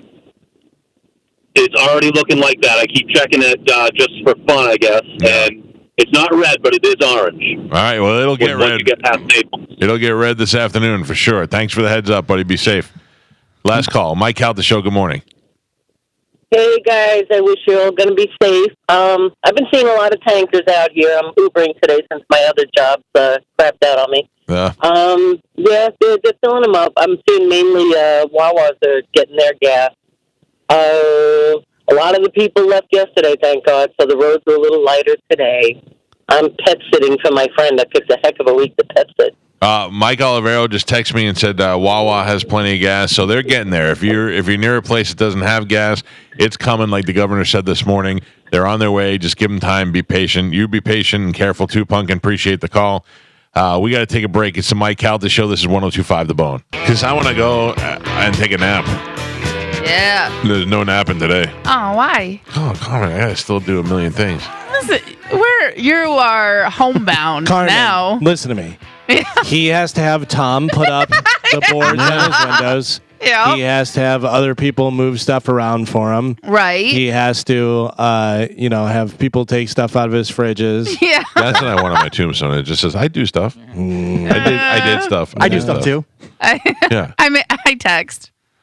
I did text a lot, but I was out running around yesterday doing some stuff. I actually, thank God, Big Dick helped me with a lot of stuff. He was the smarter. He goes, "You want me to take these TVs down outside?" I was like, "No, I don't care if they blow away. TV's $300." And he's like, "Yeah, well, you might care if it blows through the door in the room." I was like, "Oh, your windows." Yeah. He's like, "It's 4 screws," so he took it off. And I was like, all right, so I took my TVs down. So my TV's down, my you furniture's can use those moved. screws to screw Ralphie into the ground. Oh. But also, you say I took my TVs down. No, Big Dick took your TVs down. Yeah. He took while he was taking the TVs down, I moved the furniture. Watched him. No, Joe is Joe. I was doing some stuff, wasn't I? That's right. He was definitely Watching Joe move furniture. What was that, Joe? He was doing things. He was doing Yeah, things. I was doing things. Yeah. I helped. I watched Michael tape up the exhaust for his air conditioner to have an exhaust. Thank you. Yeah, I did. What it was? It was the exhaust. Set up the generator. Yeah. Yeah. Set up the generator. I Turned over moved some furniture, tables. Turned over some tables. Well, hey, listen. I just turned your table over. Busy day. Yeah. Oh. Definitely can't take a nap doing all that stuff. I hate you. What are you doing today? Luckily we are pretty much prepared, and because I have a much smaller house, I don't have as much preparation to do. You already turned your one table over? Yep, I turned my one table over. Carmen, how many TVs did you take down? I don't have any TVs outside to take down. I took down 2 TVs outside, and there's still one out there. Yes, Big well, Dick I had it removed. You didn't do that. I asked for them to be removed yesterday. Yeah. Yep. But there's a big difference between you doing it and asking someone to do it. All right, Gio, if you look to your right there, you'll see I got no, to your right. You're right. You're right. It's this hand. Yeah. Yeah, I looked to the right, and you said. You went behind you. I just said right there to your right. I hate this show. I hate it. Ian. You see to the right. I got my 2 lanterns out. Oh, I see my that. little lantern. Oh, man. Do me a favor. Turn the lights off and turn the lantern on. I want to see. Oh yeah, there you go. That works. That's Definitely can't take a nap when you look gotta at get that. lanterns out. Yeah. All right. You know what? I don't like you. So you're telling me what? You went into that door right there and then turned around and sat those on the table? I had to dig them out. These are good lanterns. Anybody help you with that, or you did that all by I yourself? got that on my own. Yeah. Whoa. Look at the bottom, Gio. If the power goes out, I can crank those. Oh yeah. Yeah, right? Yeah. Give it a try. Yeah, you want to give it a try? You want to give it a little? Give it a little crank. Give it a little crank? I can't get It's it off. not as easy as it looks. It looks very hard. Yeah. Did you put your shoes on by yourself? Or? There's slip-on hocus. Thank you. Yeah, I can't do it. Don't break it. Don't break I don't want to my mess the light. panel All up. right. Well, don't keep it on. You're ruining the battery right now. Sorry. Turn the lights back on. Look to It's your a right. little cozy in here. It is. I like this a little I don't bit. mind it. You don't mind it? As a director, you're okay? Yeah, I'm all right. Ooh. Harsh. Yeah, I liked it with the lights off. I'm So thinking what we else should do you have to do? Oh, seriously though, I have. I mean, you do have to get the cold brew. When's that coming? I have to go get that after the show. Yeah. I have the guys coming over here now to hang the plywood that's been sitting in front of my house all night, and they were supposed to be here at 8:00 this morning. They're coming up to hang the plywood, and while they're gone, I'll go get the cold brew, and then when I get back, I think I might be able to squeeze a nap in. You guys can't see it. All the lights flickered in here. Oh, Went down. What's happening? Carmen's camera's frozen. I gotta leave. Bye, guys. wait, No, right? That's what that means. No, they're I probably gotta go- testing stuff. I don't like it. They should tell me if they're testing things. Carmen's camera's frozen perfectly, by the way. No. She's looking straight up like a. Right up your nose. Yeah. Let me grab some phone calls while she's freaking out. Mike Calta Show, good morning. Hello. Hello. Good morning. Hi, how are you? I'm good. How are you, honey? Good. What's happening? I've got a joke to tell everyone to try to make them laugh a little. Yes. Thank All God. right. On a rough day where everybody needs a little laugh, go ahead. Why couldn't the toilet paper cross the road? Why couldn't the toilet paper cross the road, Galvin? I don't know, but I'm sure it's going to be funny. It got stuck in a crack. Hey, because the butt crack. Thank you, Pumpkin. Don't No. make her feel bad. She's I love a good dad joke. Yeah. That was not a good dad all joke. right. Let her be. Mike Calta Show, though. Hey, Mike Calta Show. That is a pretty old joke. I heard that one way back when. Yeah. Oh, okay. Everybody's a But, critic. speaking about, this storm is scaring the crap out of everybody. I know. I got your message where it said you were very scared. So I'm going to my friend's house again, and a little bit higher up. He's in Zone C and off of Moog Road. Ooh, Zone C on Moog Road does not sound safe, Medicine Man. Zone C does not sound safe at all. Right there off the water. It's a high Zone C. He's 22. He's 25 feet above sea level. They're saying A, B, and C should evacuate. Yep. Oof. And they're saying at least 50 feet above sea level. I mean, voluntary up his way, but mine, I have to evacuate. He's a YouTuber. He's a YouTuber? Yeah, he has his own YouTube site, Crazy for Morehead. If you want to get on it, they kind of like wacky short videos and theme park videos. He's sort of like an Uncle Fester on Crazy for Morehead is his name. Crazy for Morehead. I gotcha. Oh, boy. Yeah, he has 140+ thousand subscribers. If he does, I'm going to kill myself. Hold on. Yeah, he does. Hang out. Carmen's looking it up right now. Crazy for Morehead has 130,000 more subscribers than we do. On YouTube? Yeah. Crazy for Morehead. He's been doing it for a year already. Yeah, I've been doing this for a long time too. Yeah. I will. Crazy for Morehead has 141,000 subscribers. Hey, Gio, do me a favor. Turn left. That's it. Turn left. Just go in that room and get a gun and just shoot me in the face right now. What is Crazy for Morehead doing on his page? You're not even the most successful YouTuber that Medicine Man knows. Jesus. Let that marinate. Wow. Not a Marconi winner. He's a little bit off the wall, but sometimes they're pretty funny. Yeah. But he does. He's like a big kid. Yeah. Well, listen, you and Crazy for Morehead, be safe. Hey, can we be on his show? Yeah, We'd love to listen. He's live right now. Is he really? Yeah. What's he doing? He is outside pointing at his yard, trees and bushes. That's crazy. And yeah, I can't see he's how many going to people do are a watching it. weather reporter thing on his YouTube when it gets really windy and rainy out, too. Yeah, that'll be good.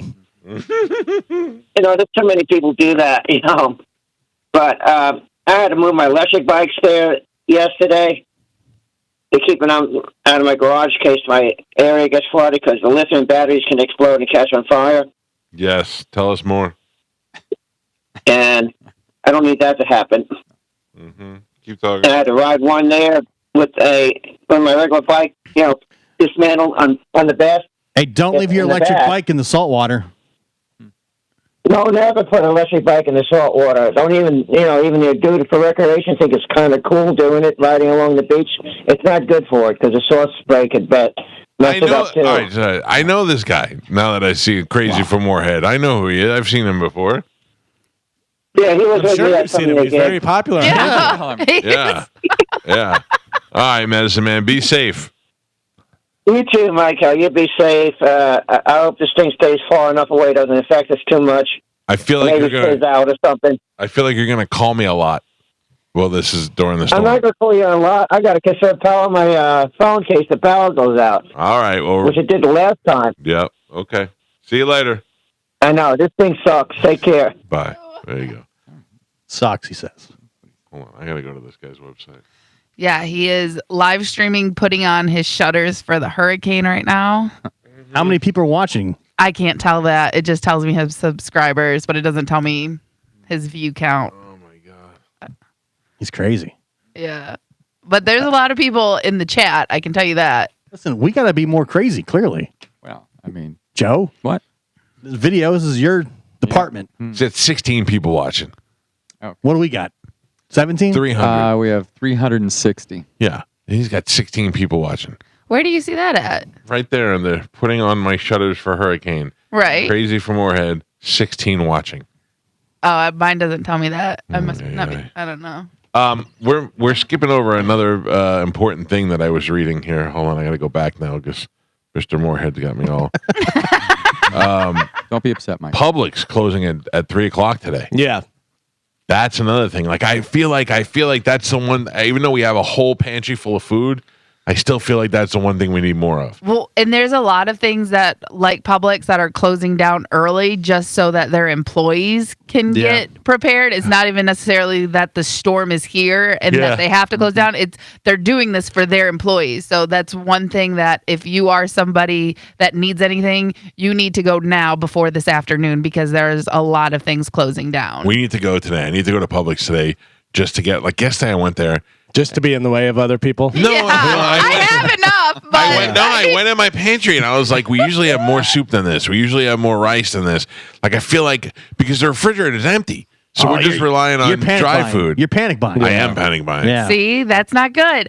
I heard, I can't remember who it was, but it was someone in the news, and they said there was a rhyme. But basically, you need to prepare to take care of yourself for the first 72 hours. Yeah. If you can last 72 hours, you're fine. Then Uber Eats will be back? Well, then they'll be able to either get to you or whatever the case, your power should be back out, whatever the case may be. But if you're somewhere, you should be able to last 72 hours. Can you and your family last 72 hours? Yes. Right now? You're Yes. fine. Don't leave the house today. Okay. Oh. Boom. I still have to go. I have to get a prescription. Wow. Oh, Okay. come on. That's important. Yes. You got to do that. I have a prescription, and then I have to make sure I have enough clean sheets for the Conleys if they come over today. It's going to be a crazy day, man.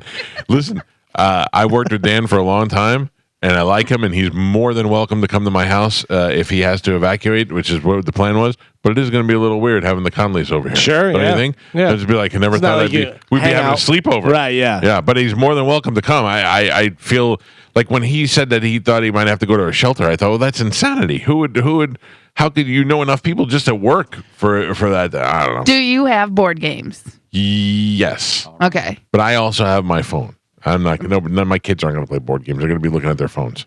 I mean, if you lose power for more than a day, you're not going to be able to charge your phone. Yeah, but or if the cell towers go down, that's going to suck. That'll suck. That'll really suck. If you've got an iPhone 14 or above, you can send emergency messages through satellite. Yeah, they don't have that. If you're looking for it now, it doesn't come up until after. Yeah.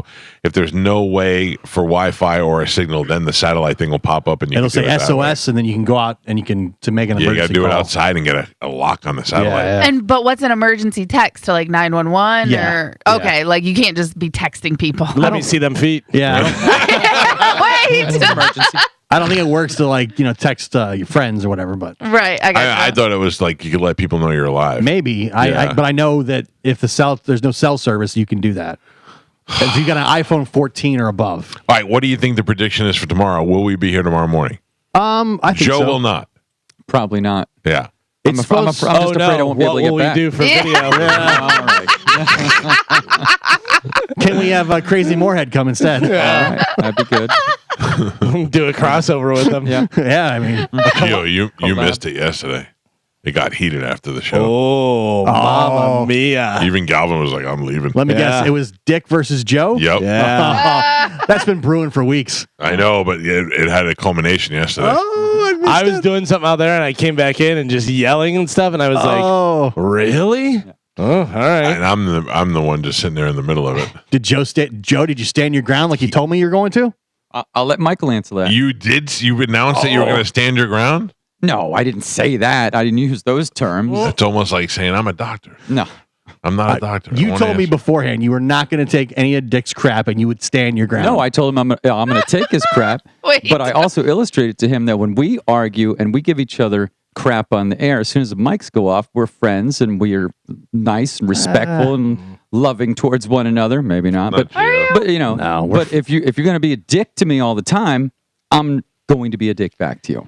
And I was not upset about it. There's a lot of dickness going on back and forth. Joe is being But I mean, nice. it's Dick in was his being angry. name. Yeah, I know. I So- get that. Well, he has a job to do, and he's serious about doing his job. And when he feels like he told Not Joe, to Joe. do- And Joe's not. Joe, Dick. Yeah, exactly. And Let's be clear. when he feels like Joe wasn't doing what he was supposed to do, and it made him very angry because he's working hard. I get that. Yeah. It's understandable. It was a lot of yelling back and forth, and I was like, oh boy, was not expecting this.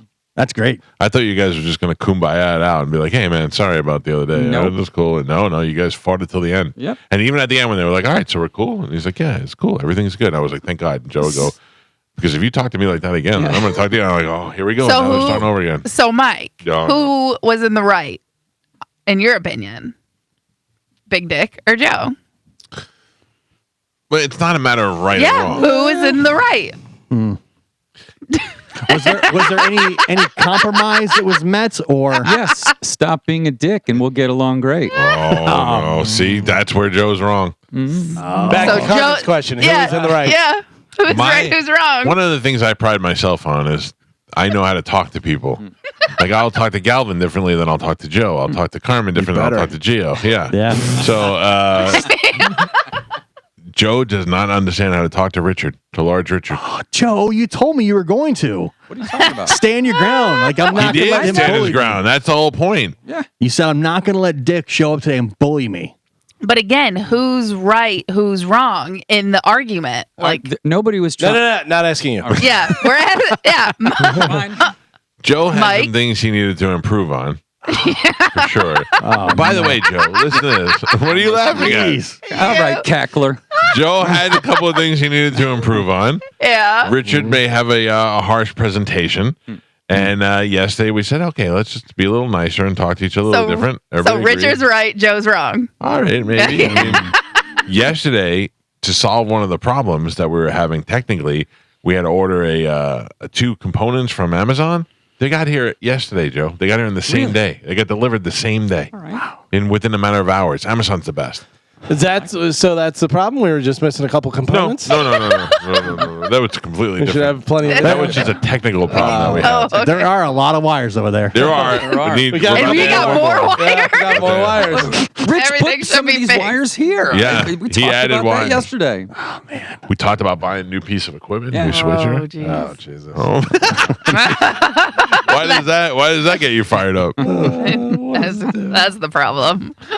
That is part of the problem. The switcher that Joe never puts on himself whenever he's talking. Yes. I saw putting it a on clip right- the other day. on right now. Came up the other day, For the and it first was time. literally like seriously at least 2 minutes straight of Joe talking, and it was just on you, and you're looking around, and looking at your phone and drinking your Fidgeting. coffee and Oh, stuff. Joe. And then whenever you started talking, it went on Geo, and I was like, "What is Joe. happening?" Well, He does it to me all the time. He just leaves it on a double screen when because I'm I not. think because you're beautiful, Carmen. Yeah. I think people No, wanna see that's you. Yes, that's not true. exactly why.